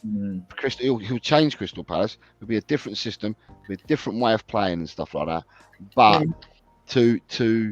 there's one thing improving your players by coaching and stuff like that, and there's another thing having good players within your squad. Now, Crystal Palace, if you take out, we're going to have to include Adam Wharton in now. If you take out any of them 4 that are representing England, and you take out Elise as well, if you take some of them players away, it lessens their squad. So they would have to do some shrewd recruitment just to be where they are now, if they were to lose some of their players. And to go beyond where they are now, they'd have to do some shrewd recruitment and bring in even more than what they've actually got to improve. Someone's got music on. Right, I can see them improving. Next year, as I said. Sorry, that was me, Jose. I apologise. Right. I can see them improving, right, as a team. But will they finish higher than Tottenham? Nah. Because people for Tottenham will improve as well. Not only with getting personnel in, but I think that I hope I'm right, and it's my thoughts, it's not based on facts. Us having a pre-season with the players already in, not flying all over the option and having a game against the Lion City Sailors, and then not having a game because it's been called off because you've gone in monsoon season. It was an absolute mad show last summer.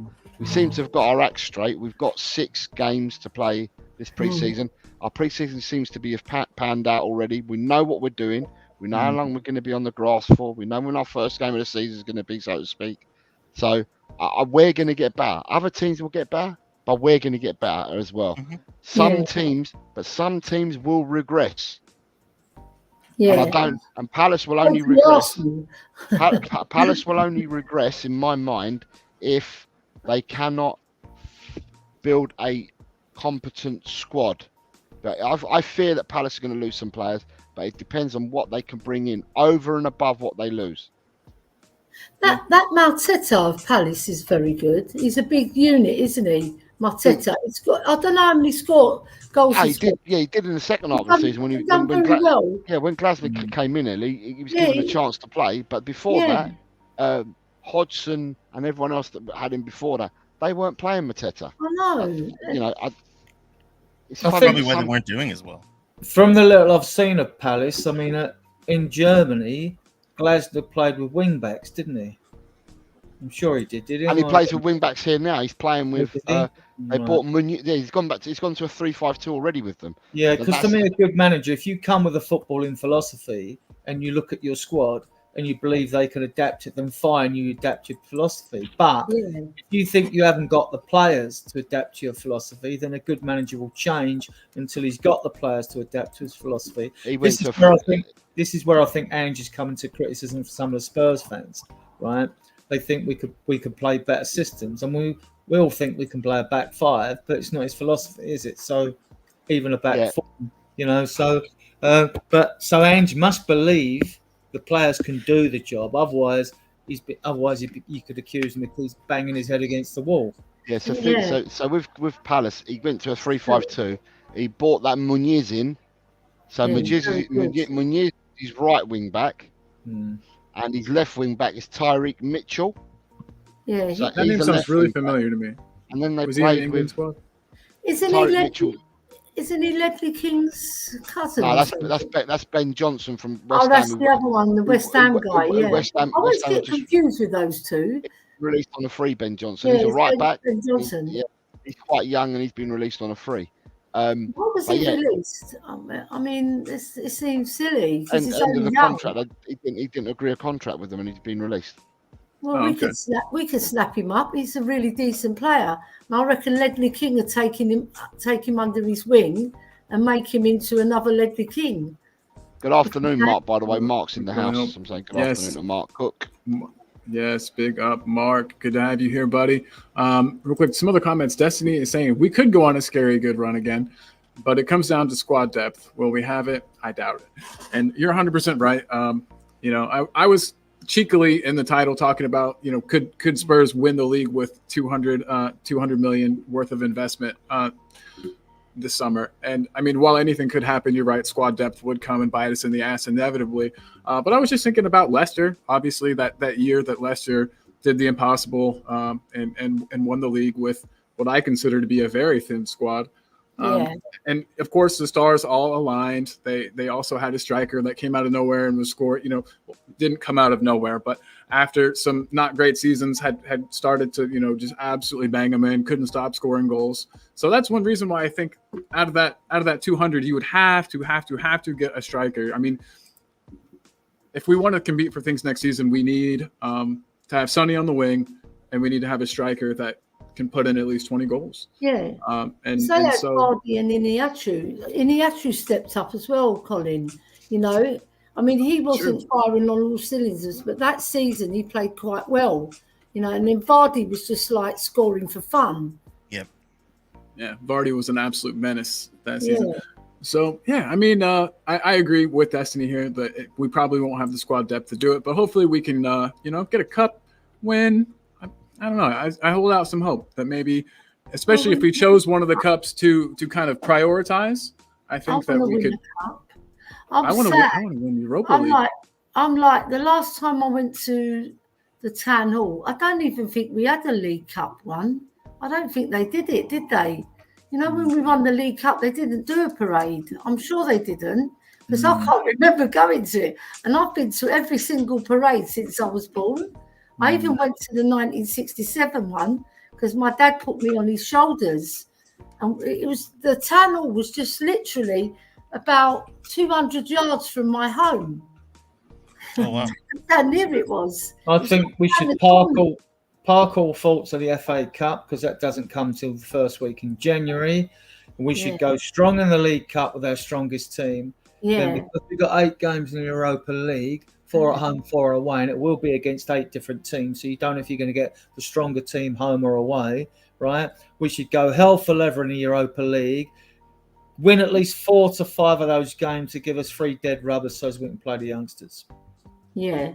Good that would be idea. ideal. Man, if it all works out that way, I will be so happy. Real quick, our resident, one of our resident scouts in a hype, talking about Anton Stock from Hoffenheim, defensive mid, and then he's got his season's data. Wow.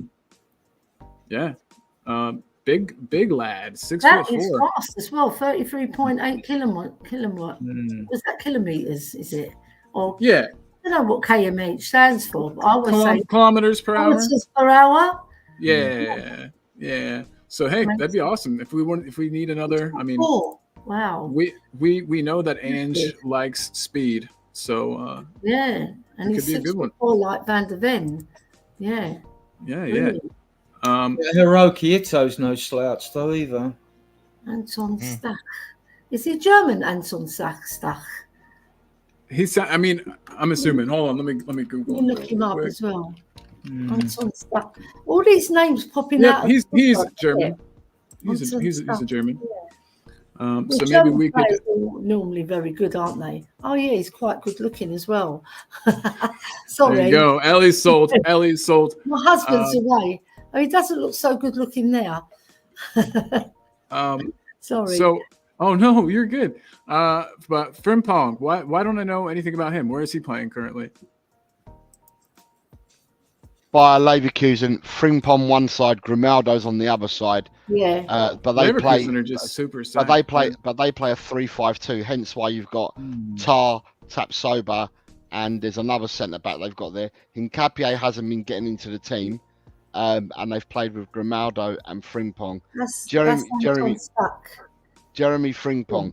He used to play. I can't remember who he used to play, but I think he might have even played here in England. Was he an ex-Man City graduate? And he left Man City. But anyway, he's a really good player. It does sound like it might be right. But I'm not sure whether Grimaldo and Frimpong, absolutely fantastic left and right wing backs. Absolutely, but. Could they do it as an actual fullback? Could they do it in an inverted role? I'm not sure. So I don't think Leverkusen are going to sell them, are they? They're not going to sell them after they won the league convincingly. Money, you know this already, Ellie. Money talks, man. If you give an offer that someone can't refuse, they're going to take it, aren't they? Yeah. I don't know. So, I'm just reading on Twitter on shit at the moment. Someone called Toxic Headshot has put out a tweet. Saying that breaking Tottenham and Genoa are in full agreement. It's a done deal awaiting confirmation of the fee. Believed to be between 10 and 15 million. So I think that's crap because then it says Emerson is also close to becoming an AC Milan player in the same tweet. You've got 5 out then, or was it 6? That's on the same tweet. Yeah. Interesting. So wait, what makes you think it's crap? What about it says? The fee. Well, the fee is crap. 10 to 15 million for Spence. I think he's worth that money, to be honest. I think he's probably worth more than 15 million, to be honest. With add-ons, maybe, because there'll be a sell-on. But I don't see him getting that kind of money for him. But so to me, reading the tweet, it all sounds really good until I saw the money. But I like the in-between, the meat and the sandwich I don't like. I like the fact that they said they've agreed. And I like the thing about Emerson. But when I saw the fee between the middle, I was just like, oh, okay, fair enough. No mention of Goodmanson from Genoa then? Romano, 9 hours ago, said Genoa keep advancing in talks with Tottenham to sign Jed Spence on a permanent transfer after a successful loan spell. Negotiations continue with all parties, keen on reaching an agreement in June. Genoa also approached Olympique Marseille to keep Vitinha, but only on loan. So they've asked to keep another player. They had 2 loan players last year, but they've asked to buy Spence and re-loan Vitinha again. Interesting. Who would have thought that the Spence deal would turn out like this? Because there was so much promise around him, and I would love to be a fly on the wall and to know what happened, why it all kind of broke down. You hear like rumblings of attitude problems, but to be honest, if there's a young player and they aren't playing, attitude problems is like the first thing that's thrown out. So that may or may not be true. I don't know. But Colin, but there's more than that, because before he even came to us, he was at Leeds, and even the Leeds community told us all about him before he came to us. When Conte went, so when Jed Spence was signed, apparently as a club signing under Conte, the rumours that were coming out is that because he wasn't playing, his family turned up to the training ground and started having a go at the Tottenham staff and all that, saying, my son's brilliant, my son should be playing in the team, blah, blah, blah. So there's no smoke without fire. You get it from the league supporters from when he was there. The same issue as when he was loaned out to Middlesbrough. Yeah, when he was loaned to Middlesbrough, Forest didn't want him because Forest said he was a troublemaker at Forest, hence why they'd loaned him to Middlesbrough. So there's no smoke without fire, Colin. Now, whether he's grown up, okay, let me take that back. There's no smoke without fire. Whether all these things that I'm saying are true or not, I don't know, but they're the rumours. But then there's also part of adolescence, part of growing up. Yeah. And also the money in football spoils footballers sometimes. It really does. They get and their families. Yeah, it does. They act like sport brats. And it's like when you give a child loads of toys, they're bound to throw one out of the bloody basket, and they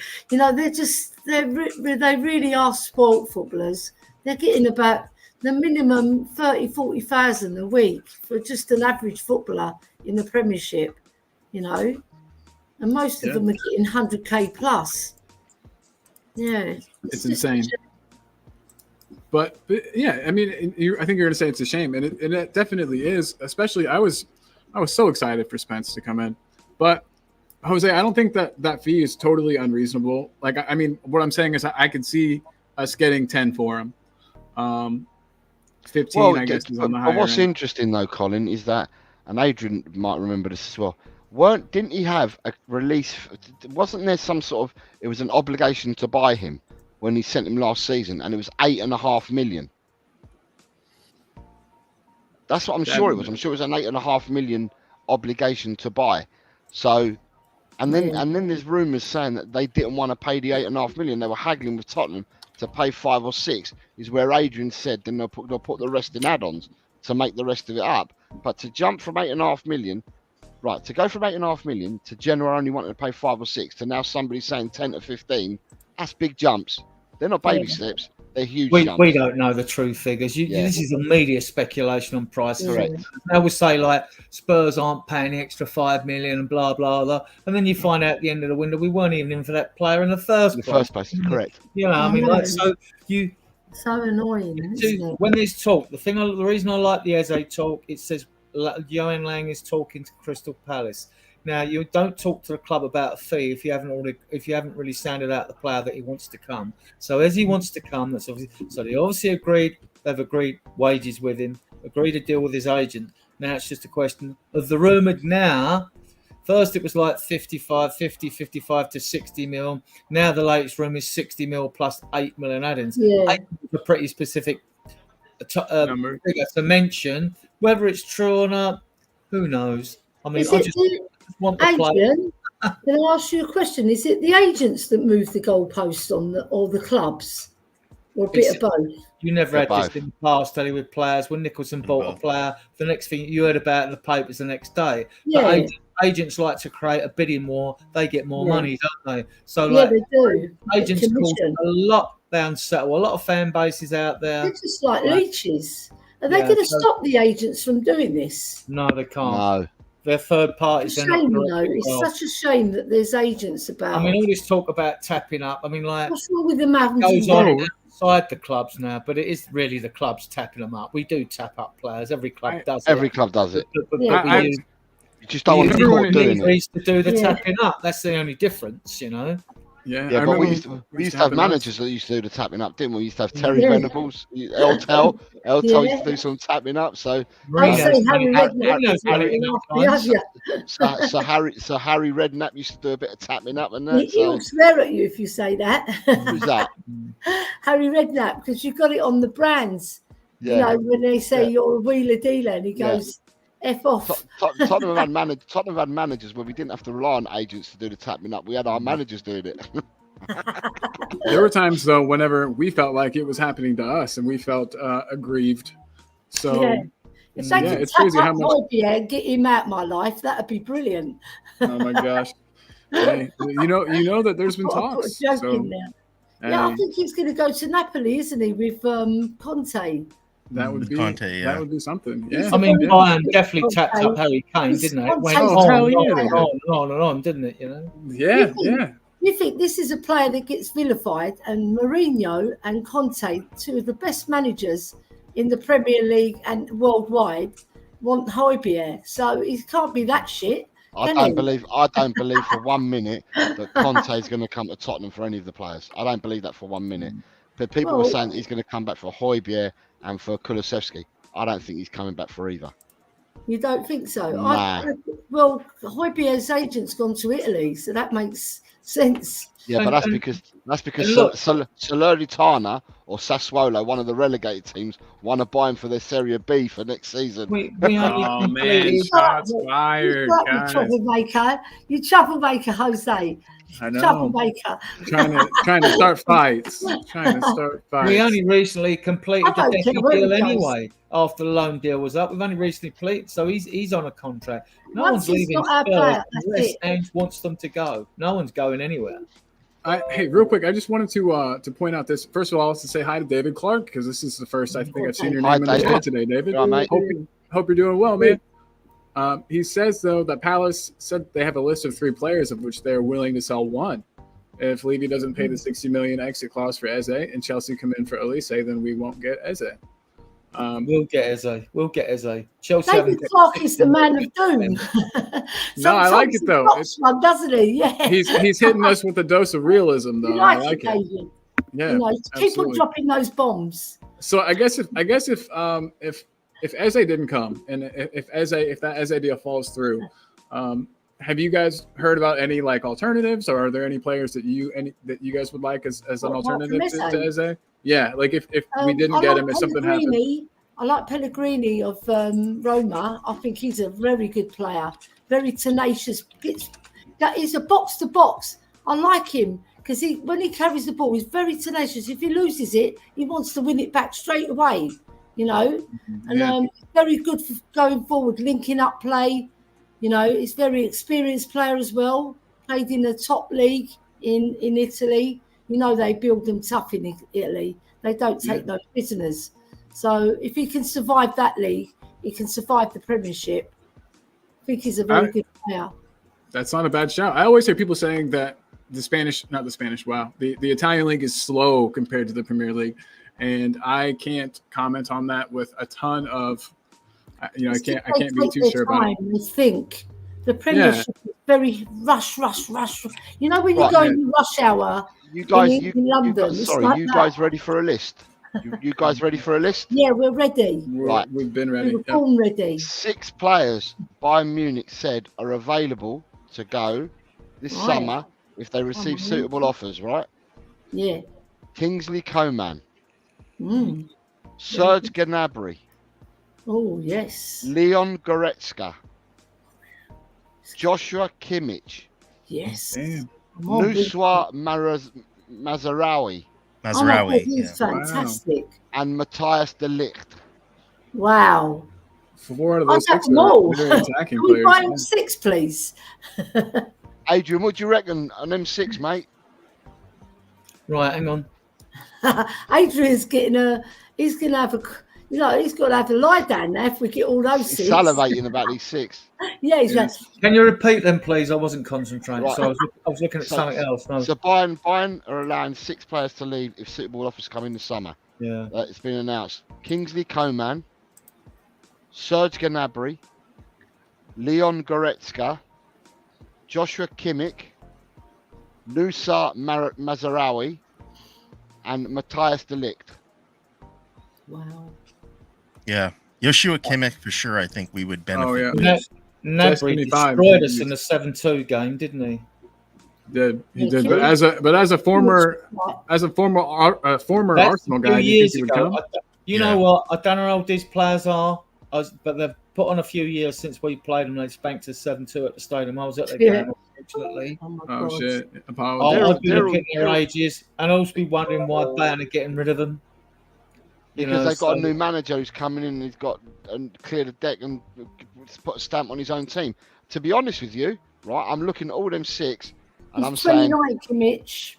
Okay, I'm saying all them 6 improve Tottenham, no doubt. Well, Gnabry has a bit of injury prone. He spent a lot of the season injured. Yeah, Mazraoui. I don't know enough about these players. I don't know enough about he's a young player, isn't he? No, Mazraoui, he's a guy. He's Tunisian or Moroccan. He played left back for Ajax when we played him in the semi-final with the champs, and then he went to Bayern, and he actually played really well against us. He's a left. He can play your inverted role comfortably at left. Mazraoui. How do you spell his name? Mazraoui's Mazraoui. Okay. Got him. Noussair Mazraoui. 26 years old. Right, and he's a left back. Yeah. Quick, very quick. Leon Goretzka, who's a superb holding midfielder. Physical player too. Yeah. Kimmich can be your holding. He can play as an 8 holding. He can play at fullback. He can play in a multitude of positions. Kimmich. Kingsley Coman and Gnabry are wide forwards. And Matthias de Ligt, for me, he's a top centre off. Yeah. Yeah, no, absolutely. I wonder why they would be so willing to let him go. You would think that de Ligt out of all of them would be one of the ones they would be looking to keep just because. De Ligt's only 24. That's come out from Pletty. He linked up with Dyer. He wasn't even playing. He was on the bench behind. What's his name? Upamecano and the Beast. Or the Monster, whatever they call him. All 3 of them. When Kane went in January, Kane had a different partner near enough every game because Dyer became the number 1 centre half, and he either partnered Kim Min-jae, Matthias de Ligt, or the other centre half, Upamecano. So, yeah, they all got dropped for Dyer when Dyer came to the club. Yep. So, and it was Dyer and de Ligt for the most part. They played. They but that's been broken recently, 14 minutes ago, and that was broken by Pletty, who's a tier 1 source. Bayern Munich appointed a manager now. Yeah, Vincent Kompany. Oh right, yes. Bloody hell, my mind went blank. Yeah, Vincent Kompany. How did he go? Wait, when the hell did that happen? Oh, you didn't know about that? A big step up. Oh, last week.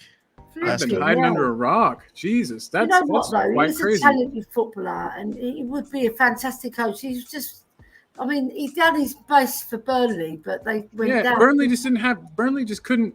Unfortunately, they couldn't replicate their championship form in the Premier League. He just didn't have the players to implement the style that he wanted. But wow, it'll be cool to see what he can do with all this talent that he's now got at his fingertips. Decent company, man. Yeah, that's good for him. And money for de Ligt, Bayern Munich. Didn't he come from Barca? Yeah. Who's that? De Ligt. Yeah. De Ligt went from Ajax. Juventus. He came from Ajax because he played against He went from Ajax to Juve to Bayern. Yeah. Oh, okay. Why was I thinking Barca as well? Adrian? Is it because you might be thinking of he scored against us in the Champions League. What's his name? De Jong. You might be thinking of De Jong. Oh, that's De Ligt must be 24, 25 because he was 18. He was really young when he played against Tottenham in the Champions League final. He was 4 years. He was 20 when he scored. That was quite a team. That was quite an Ajax team. Ajax deserved to beat us. Generational team for sure. Ten Hag was the manager, and after that Champions League semi-final, after their defeat, their team was decimated. They sold players left, right, and centre to loads of other clubs. Went. A lot of their players went. Could you imagine if they'd beaten us? They'd probably still be playing together. I wasn't. Yep. He's a good player, de Ligt. I was a bit like that with him, Hey, real quick, in a hype, who are you speaking of here that got 21 assists in the championship? I can't find the first half of that. but 21 assists. Yeah, that's a hell of a lot of assists. There wasn't anybody at my husband's team, QPR. I'll tell you that. Love it. Could Love it be it. names? Could it be names that I'm looking before? I 21 can't see assists. who he's talking about. Yeah, in a hype, we'll have to let us know. I can't see. I'll Google it. 21 assists. So in the championship. Donna Cullen is letting us know that De Ligt can play on both sides. He can play right and left. I just wonder which is his predominant foot. I'm looking at it. I want to say he was playing on the right and Dyer was He's playing on right-footed. the left. It's, Yeah. 21 assists. Davis of Ipswich is the top of the assisters in the championship. So I don't know what his first name. It just says Davis. Oh, so He got 18 assists. It says he was so he's number one. Somerville, is this who we're talking about here? Somerville. He plays for Leeds. He's the winger. Somerville only got 9 reviews assists. this year. And it could mean overall in their time in the championship. I'm not 100% Oh yeah, sure. maybe yeah. Alfonso Davies, says Donna? Nope, that doesn't sound right. He's going to Real Madrid. Leif Davies. Leif Davis. Well, he said he got 18 assists here, not 21. So this must be accurate because that's his stats. Unless he got Interesting. 3 in the cup. He might I have bet got that's what it is. A cup Yeah. or something. He got a couple Yeah, assists. this is That's So that's the latest name that we've got today, and I don't know, Adrian. I don't know if you've done it on you've done it on your Facebook. Is a guy called Chris Furrick, Fuhrich. Yeah, another winger. I'll tell you what, there's not a shortage of out there is wingers. He plays in German Bundesliga, doesn't he? There's not. I mean, there's wingers seem to be in an abundance out there. You should be able to pick a good one up cheap. And most of them you go to, their fans all say, "Yeah, he's good, but he's a bit inconsistent." And that's the same talk you get for all of them, basically. Every single one of them. That's right. Yeah, and you know that wingers very rarely dominate a game for 60 minutes, let alone the whole game, So, yeah, he's got good rap, but leave it to the data analytics guys, and then you send your chief scout or his scouts to go and have a look at the guy, don't you? That's the normal thing. So But Armstrong. look, I go by a little tip here. My little tip is we're a week away from the transfer window, right? We're now being tipped by any man and his dog, right? That is bad, right? The reason that is bad is because we should already have a list of players that we're going for as soon as that window opens. We shouldn't be looking now at all this speculation that's coming in. I think we have. We have, Adrian. Yeah, I think we have as well. So I'm confident we have. I thought that's what they said about Ange, that he already had. All these links this next week coming up to the window. I'm going to post them because it's news. You never know; they might gain traction. But like I'm ignoring them because we should have that list.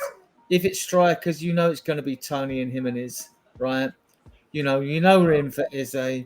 We know we're strongly linked with Gallagher, and then you take your choice and all these others, don't you? And midfielders and defenders and stuff like that. But we know those 4 are in the frame. So any new one like this Furrick coming in now on the wing, please spare me. With Those this 4 Jimenez, is a pretty good window. with this Jimenez talk though, and him coming, from the Dutch league, and with our own Troy Parrott scoring not as many goals, but having a really good season in the same league, are you guys at all worried that Jimenez won't be able to cut the mustard if he comes here? Like that he won't be able to make the jump up? It wouldn't be the first time that Vincent Janssen, had a really good season or half season or something in the same league and came over and couldn't do it. I don't know. I almost just wonder if we're really thinking about splopping out a whole bunch of money for Jimenez and maybe I just think compare even though Jimenez has dropped off a little bit towards the end of the season, his goal scoring and strike rate's good. This is where I don't believe we did the data analytics on Jensen. Even on Bergwijn, I see him playing for Feyenoord. I thought this guy's fast, but And Dembele. I wasn't that impressed. I thought he's all pace, and I'm sick of tired of players with pace that can't finish. Like Adam Traore. Werner's a better version than him. I'm like, what's your end product like? You know, Clinton NG. Yeah. And Cuckoo. Kudu. Yeah, a little thing here, guys. I don't think we should go for anyone who's got an N in their surname. Ndombele, NG, Nkudu, right? I don't think we should go with anyone with an N in their surname, right? Yeah. Wonder how Nkunku's doing over at Chelsea. He might be the exception to that rule. But there's a 5'6" player, 5'6", right? He's 28 years old for Blackburn, called Sami Szmodics. He scored 27 goals last season in 44 games and 4 assists. Player of the championship. He will go for big money to a club. He's similar, same as Gerrit Gyökeres last year for Coventry. If we can get, if we get, say, 15, 16 goals out of him, that's fantastic. Szmodics has smashed the championship. Good players go from there before in the low division. When that Brereton Diaz went from there, he ended up at Luton and played against us, didn't he? He's English. He's actually English, but he's got a Polish name. Is he? Yeah, I think that's Polish anyway. Szmodics. Nothing wrong with Polish names, Ellie. I'm quite good because I worked at the Department of Social Security and we had every single name under the sun. And don't leave anything lying around because I'll nick it, because my surname Soroka means magpie in Poland, right? In Polish. Oh, that's okay. Nice. And I'll nick anything, right? So don't leave shiny lying around. Destiny reckons that Szmodic's going to go abroad. Oh, that's a shame. When he told me about his size, I thought maybe the same thing too. You know what I mean? 5'6". Anyway, what's wrong with 5'6"? I'm 5'6". Oh, nothing's wrong. Nothing's inherently wrong. Just, he might get bullied a bit. He might get bullied a bit. No, Luka Modric is only 5'7".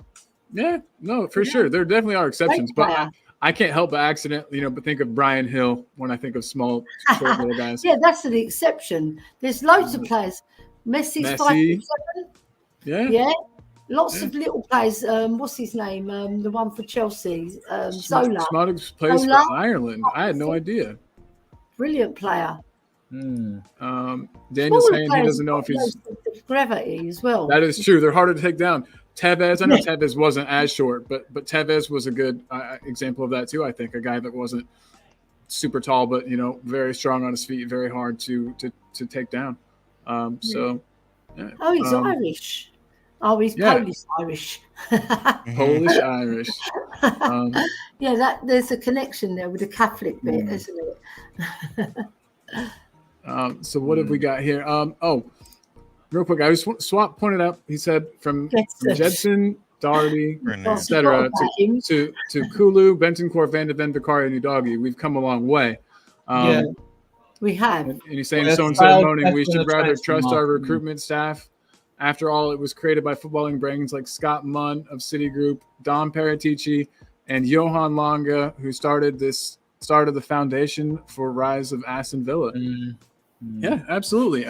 I think we're in a good spot now, as good as we've ever been when it comes to incoming transfers, because it seems like Levy will have the least input that he's had ever, and the guys that we put in place all seem to be very confident. Chris Aguilar! I think Levy's down the bottom. With the F1 Formula car, the F1 Formula, what are they called?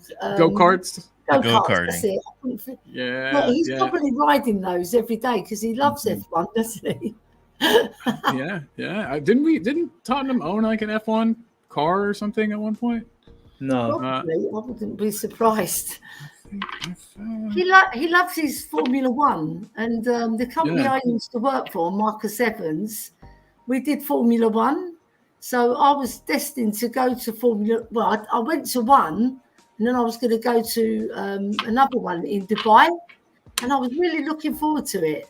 But my mother got very ill, and I had to. It's a shame. I would have gone to Dubai and lived the hot life. That would have been. I've never. Obviously, I've never been to Dubai. Well, I guess that's not obvious. I've never been to Dubai. Seems like a great place to go, especially if you got some money to throw around. It's like where Arsenal went, didn't they? And they didn't win the league. Well done, Dubai. Yeah, absolutely. Yeah. Destiny points out, though, no matter how far Levy is down the line of who's making the choices, it all depends on whether or not he releases the funds. By all accounts, we're going to. Yeah, by all accounts, we're going to. Well, you know what'll happen. I mean, like, well, Levy has supposedly stepped aside, isn't it? That's why you brought Scott Munn in. So you've got Scott Munn, Johan Lange, Chief Scout Rob McKenzie, and you've got Ange. And they're the four that decide on transfers. And they compile lists. And because Ange can't do it all, he says, I want this type of player, box to box, 8, 6, defender, whatever. They go and get a list. They put them in front of Ange. Ange probably goes and has a look and says, I like the look of so-and-so, so-and-so. Keep those top 3 on that list. Keep those on that list and have a look. He probably does it. And then it's a question of how much money Levy has given Scott Munn as a budget. I mean, if it's not a reasonable about sum, and on average, look, since 2019 when we opened the stadium, we spent 685 million on 29 players. I couldn't name 9 good ones out of that. Mind you, recently, perhaps, like, because we failed better in the transfer market, as Matey said earlier, he posted up, like, that we've done better. We have done better. So, but 20 of those players, you could probably say, well, they were just part of the pain we were going through, So, well, in my limited experience with Spurs, I think it seems like Levy likes his group to play things close to the chest, I like Vicario kind of under the radar, Van de Ven under the radar. They kind of pop up with these. Basuma, when we bought Basuma, that was like, boom, done. I don't remember there being a whole lot of talk about buying Basuma. Yeah. Suddenly we had him. I know. Basuma was, if he would just be that same player that he was at Brighton, but he hasn't been. I mean, if we got that Basuma, or if he was playing to that level, it'd be the best bit of business in years, I feel like, for Spurs. But we just haven't got him.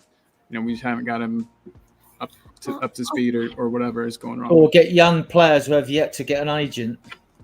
I think Basuma has quite a lot of health problems because, like, a lot of rumours around the club is that he had long COVID. I don't know whether that was true, but that was the rumour. Malaria. And then he had malaria, and that does take its wind out of you because he seemed very lethargic. Like he didn't have energy. And he wasn't driving forward with the ball, so that's not Basuma like. Basuma is noted for his driving of the ball and his high energy. And I remember he played against Harry Kane when they beat us 1-0 when Trossard scored in the last minute, and he was fabulous in that game. He actually had Harry Kane in his pocket, and that is hard to do. Had him on toast. He had him on toast, and then we played him in the FA Cup, and he scored a worldie, and he played really well that game as well. But we're not seeing the same Basuma. I think maybe he has got health problems. It doesn't seem like he's... I thought he showed a bit better the last couple of games of the season. Yeah, the last couple of games he did recover, I must admit, and it was more like the Basuma that we know. I just hope we get the Basuma of that first 10 games, or just how we played at Brighton, because that's why we bought him. I just want to see that Basuma because he's exciting like that. Soren agrees too. Does that quick reverse turn, loses a player and opens up a lot of space on the field to play the ball or charge into. I mean, he's got all the minerals. And he used to, instead of Maddison coming back in 10 games to pick the ball up by the back 4, Basuma was doing that.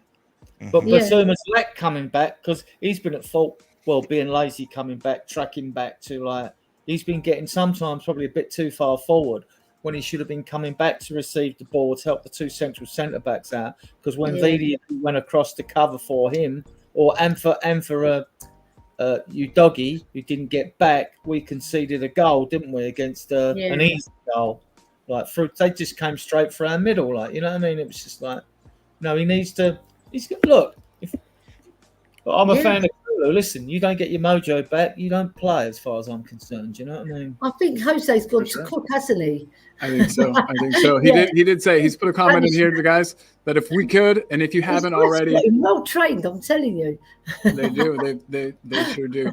But guys, if you haven't yet, please make sure you do sub over to Jose and I'll tell Cockrell. There is the link right there, and then here's the link too if you're watching on Team Tottenham Go's stream, because we're streaming both from Talking Ball and Team Tottenham Go today. So if you're watching from one, do what? Have you merged with Team Tottenham Go? That's Alan's channel. We're just that's your doing channel, some work Alan. together. Yes, Lovely. Ellie, I have. I've I didn't subscribed. realise, Alan, that was your name, Team Tottenham. That's a really great name. Thank you. Brilliant. Yeah, it's catchy. It definitely that it lovely. is. That it is. Team Tottenham goal. Yeah. Yeah. So, real quick, just wondered if you guys had time. So I've got to go in just a short amount of time here, but I wanted to do a quick keep bench and sell. But this one is a weird one. Let me make sure I have it saved, of course. This is Is this a keeper West Ham? So this one, keep bench or sell.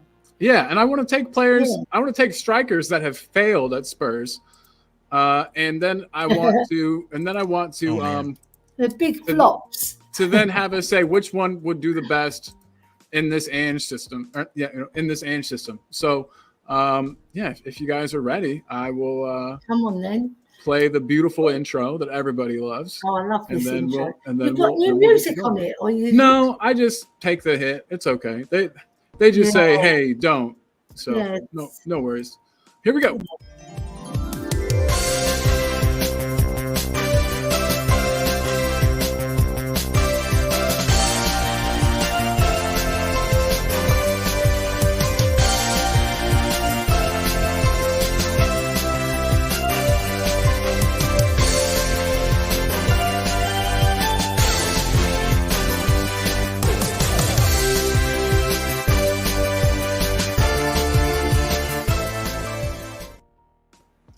Hello. It is time for Keeper West Ham.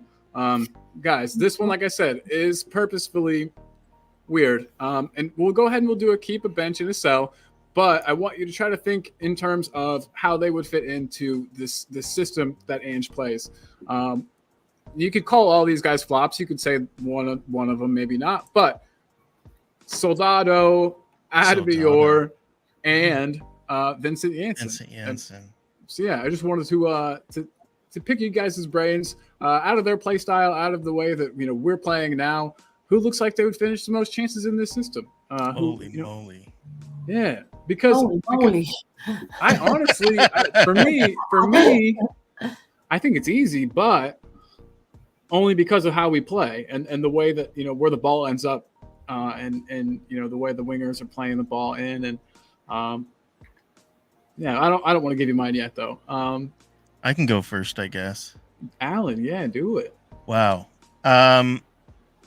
So Adebayor, I would probably keep. I would bench Roberto Soldado, and I'd sell Vincent Janssen. He's gone. Bye, Vinny. Bye, Vincent. And Ellie, let's get yours next. I agree. Adebayor, like at the far post, heading them in, just tapping them in, because he wasn't a very industrious player in terms of getting about the pitch. He's more like a flair player, wasn't he? But Soldado was pretty decent footballer. He was just not a good finisher in the Premiership. So I'd bench him, and then off you go to West Ham, Vincent Janssen, who didn't quite make it at Spurs. I know. I thought he was going to be the perfect Harry Kane backup. He really did look like he had it all. Could finish with both feet as well, didn't he? He put on a little bit of bandage, and when he arrived at Spurs, they needed to get him fixed. They didn't even make the first team at first. Yeah, that's never a good look. That's never a good start to your career in a team. Adrian Stroka, are you going to go with the crowd here? I'm going to change it a little bit. Because I thought Adebayor was a lazy player. I thought Janssen was useless. None of the three of them would press anyway. Yeah, but Soldado would be better in the box for us under an Ange system. Agreed. I agree so much. And he would have buried some of them big chances. I've seen Adebayor be fantastic on his day, and also seen him miss chances he should have buried. So I'd keep Soldado, bench Adebayor, and send Janssen to West Ham. That's exactly what I'm doing. Adebayor scored that goal for Manchester City when he went all the way to the other half to celebrate in front of the Arsenal fans.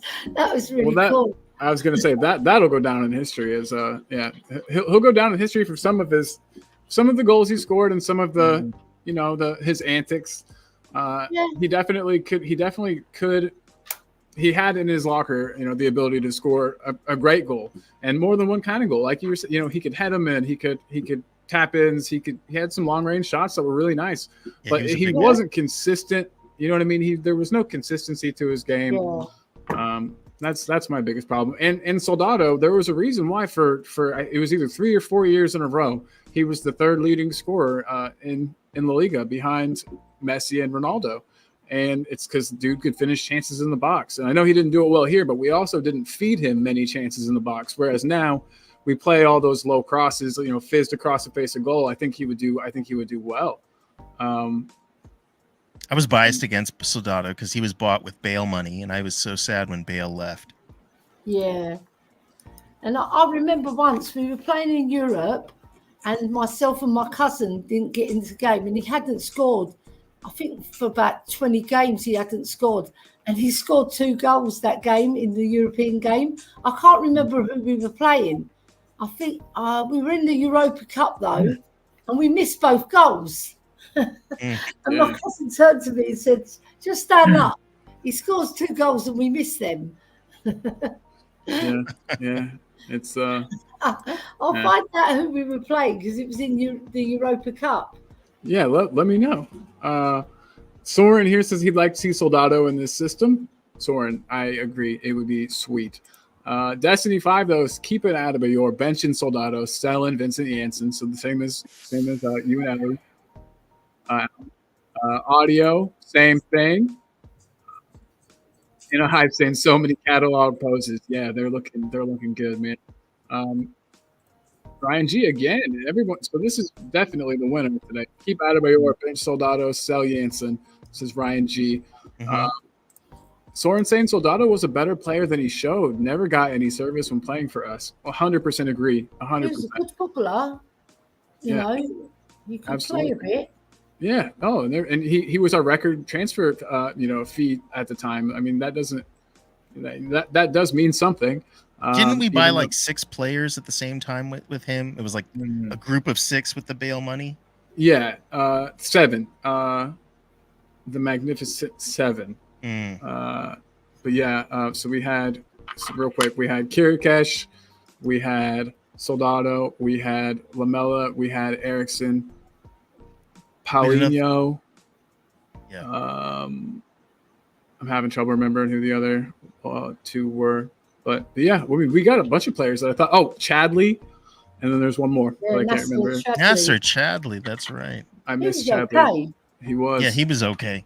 Yeah. He was always good for a goal. Even if he would go missing a lot, but off the bench he was pretty good. He was a pretty good option. Right. Not too bad. And Hype says, "Fuck a duck, man. I'm tormented." Boom. That's what I like to do with these. Audio Artisan said on his day, Adebayor had world-class ability. He sure did. He just didn't have world-class determination or attitude. Ryan G says, the goal Adebayor scored against Tottenham at White Hart Lane. What a goal. Luckily, I don't remember it.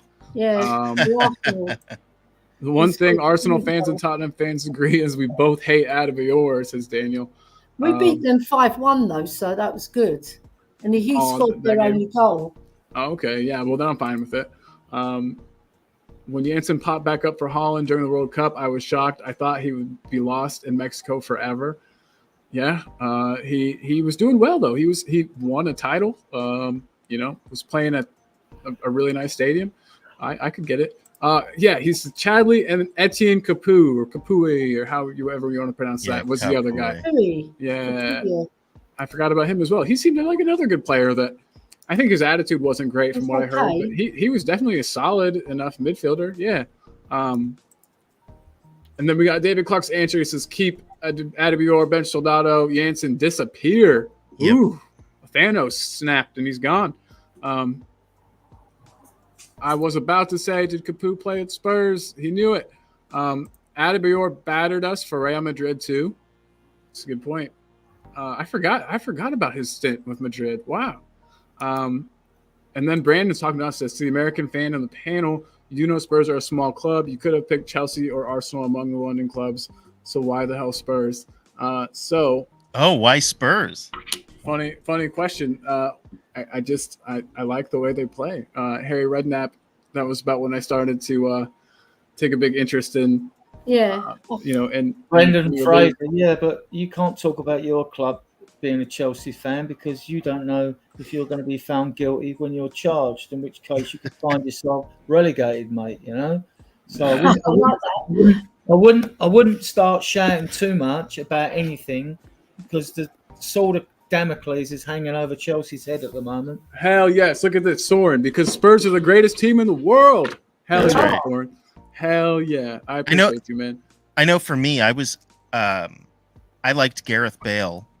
Oh yeah, how could you? When he was really young, I was a really big Bale fan, and I personally like the underdog. I don't like to just jump on a bandwagon just because a team is big, therefore I should like them. I just like that. I remember the game I watched when I was looking for a team to back, and I watched Spurs playing, and I watched Bale, and I was like, you know what, this is the team for me. That's it. Man, Gareth Bale, Aaron Lennon bombing down the wings. We had Van der Vaart. We had, we were just cooking. We had all kinds of fun players back then, and I like Spurs too because it's like they could rock up against anybody and they could win or they could lose, but it was just never like the result was predetermined ever, and I like that too. What fun is it, if you're a City supporter and you have to, I don't know. Spurs are the greatest team in the world, though. So we're in agreeing completely. They might have won more, but they've cheated. I'm putting it out there that they cheated, and they're going to be found guilty and relegated to the whatever league, the worst league in the world. Let's have it. And Brendan Fraser, if you haven't already, since you're here, actually, wait, you commented, you subscribed. Thanks, buddy. I appreciate you. And then Daniel's pointing out that Adebayor headbutted his own player in that same game. I'm going to have to look that up. I haven't seen that as well. But Shemtan is in the house. He looks like he's just joined us right before we're about to have to end. Yeah, I love Shemtan. He says, hey, Queen Ellie Hoybier, Benton Core Werner, and Mr. Assistant Colin and Boss Man Jose Mourinho, and Mr. Adrian and Mr. Madness. Hope everyone is doing well today. Late to the party as usual. That's me. Hey, you're all good. We're just glad you made it, bro. I've got a theory about Shemtan that he's like a super spy, and he spies around all the things, and then he goes, which one should I go to? Colin. He always visits you, Colin. He likes you. He's a good dude. Yeah. I love him. He's a secret spy. I found the team that Roberto Soldado, he actually scored a hat-trick because I forgot that he scored another one when we got into the match because we were about 30 minutes late getting in, and he scored again. Anzi Makakala. I can't pronounce it. It's worse than my surname. Can you see it? Makakala. Oh, yeah. When you get a little bit of time, guys, can you click on the link in the private chat, including you, Ellie, and just subscribe? Yeah, of course. Do you want me to put it in the chat? I've subscribed to Tottenham. You can, but it's just a test page for our new group. That's all. Okay. Yeah, I'll do that. Done. I need to go with Ellie in private. We need to chat after this podcast is over. Yeah, of course. You've got 4 subscribers. We've got 4 subscribers, and I'm even going to like the scarf. Lovely. There you go. Boom. You have to click on both links, Adrian. Is there 2 links there? I don't know what I'm doing with this, to be honest with you. Don't worry. We'll sort it out afterwards, yeah? Yeah, no, it's okay. There's 2 links there, but we'll subscribe to both of them and then subscribe to all. That's it. So... Well done, Adrian. We need music. We need to put them intros on. I need Chang on. Chang can hook you up. Yeah. So, guys, I am going to have to go. I've lost track of time again. I do it a lot. But, I didn't manage my time well, so I'm going to have to end kind of abruptly. But before that, I want to get some links thrown up here. Of course, we've got Team Tottenham Go, where my co-host today, Alan, is found. So let me get his link put up in there. Thank you. Of course, everybody, you might be watching on his channel, but if you're not, please make sure. I'm subscribed. that So, you Alan, Thank subscribe. you. It's okay. Thank you. I'll get you some more subscribers. I'll put it out there in our community for you. Thank you so much. Al, you're the best. You're the best. So there's Team Tottenham Go. Adrian, let me get the Tottenham Till I Die Spurs Die Hards page back up again, so everybody can know where to go for that. And then Ellie, you're all over the place. I am. I'm like sought after, but then you know what? I like, because my husband's away for 3 days. I've got 3 days of not cooking for him, which is lovely. Yeah. Somebody else has to cook for him. There you go. Perfect. You know what? I've cooked Perfect. for him for 43 years, so I deserve a rest. Yes. I would agree. Yeah. No, Ellie, you're the best, and I know firsthand your cooking is absolutely sublime. So Yeah, you're a like wonderful my meatballs, cook. So good, everybody. Yeah, they were really good. Sometimes I make a really particularly good batch, but it's only for people I really do admire and love. I put a bit of extra effort into it. Well, I Bobby appreciate K you more will than batch you know. for that. More love. Oh yeah, all the love. All See, right, but everybody. Bobby K, I made him macaroni in the oven as well, which is macaroni al forno, Ooh, and his sounds kids had good. 2 slices, so they must have. Nice.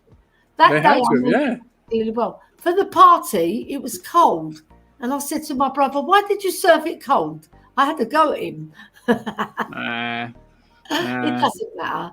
Yeah, You know. life is good. Life is good. Yeah. I just wanted to thank everybody for being here. Oh, thank you, Adrian. This is the link that Adrian put up for us as well. If you guys could click on that and subscribe. This Spurs Diehards, Tottenham Till I Die. It's right. If I We'll be going live next week. We'll be going live maybe the middle of next week. Yeah. Perfect. And we're going to get all the people that invited us onto their shows on anyway, like, so you'll all come on. You know. I can't wait. Colin and Alan and Jose, first guests. Yeah, you can pick the first Wonderful. guest. It doesn't matter. Graham Pennant says, "How dare Brendan call us a small club when Chelsea were nothing themselves before 2004? I know Arsenal were always a big club, but Chelsea were nothing. Roman Abramovich FC, baby." In a hype saying, "Take it as a peeps." Love it. Love the little pun there. In a hype. Thank you, and thank you to everybody who is watching, who has watched. Just please make sure you are subscribing, hitting the like. It all means a lot. It helps us all out. We really would appreciate it. Does. Thank you so much. Eze was playing for my husband's team, QPR, and I watched him so many times because I went to a lot of QPR games with my hubby, and I thought this player really stands out, you know. And then he went to Palace. Now we've got to get him. We have to get him. Even though I didn't put him in my 3 players, it's because I like to have Paulina, because I think we need that central defensive midfielder who's strong. I agree. But I would put Eze and chuck out Lukaku. I'll change my mind. There you go. All right. I like that better actually too. Yeah. Soren's asking if Adrian is only on Facebook. He's also on YouTube, but that link here will get you to where you need to go. So that will help you get him on YouTube. Myself, Adrian, Ian Meth, and Chang. That's the 4. Damn, that is a dream team right there. That's a good one. That's going to be awesome. Wonderful. Well, everybody, please make sure you catch that. Make sure you catch that, everybody. Subscribe, hit the notification bell so that when they do go live, you'll be notified.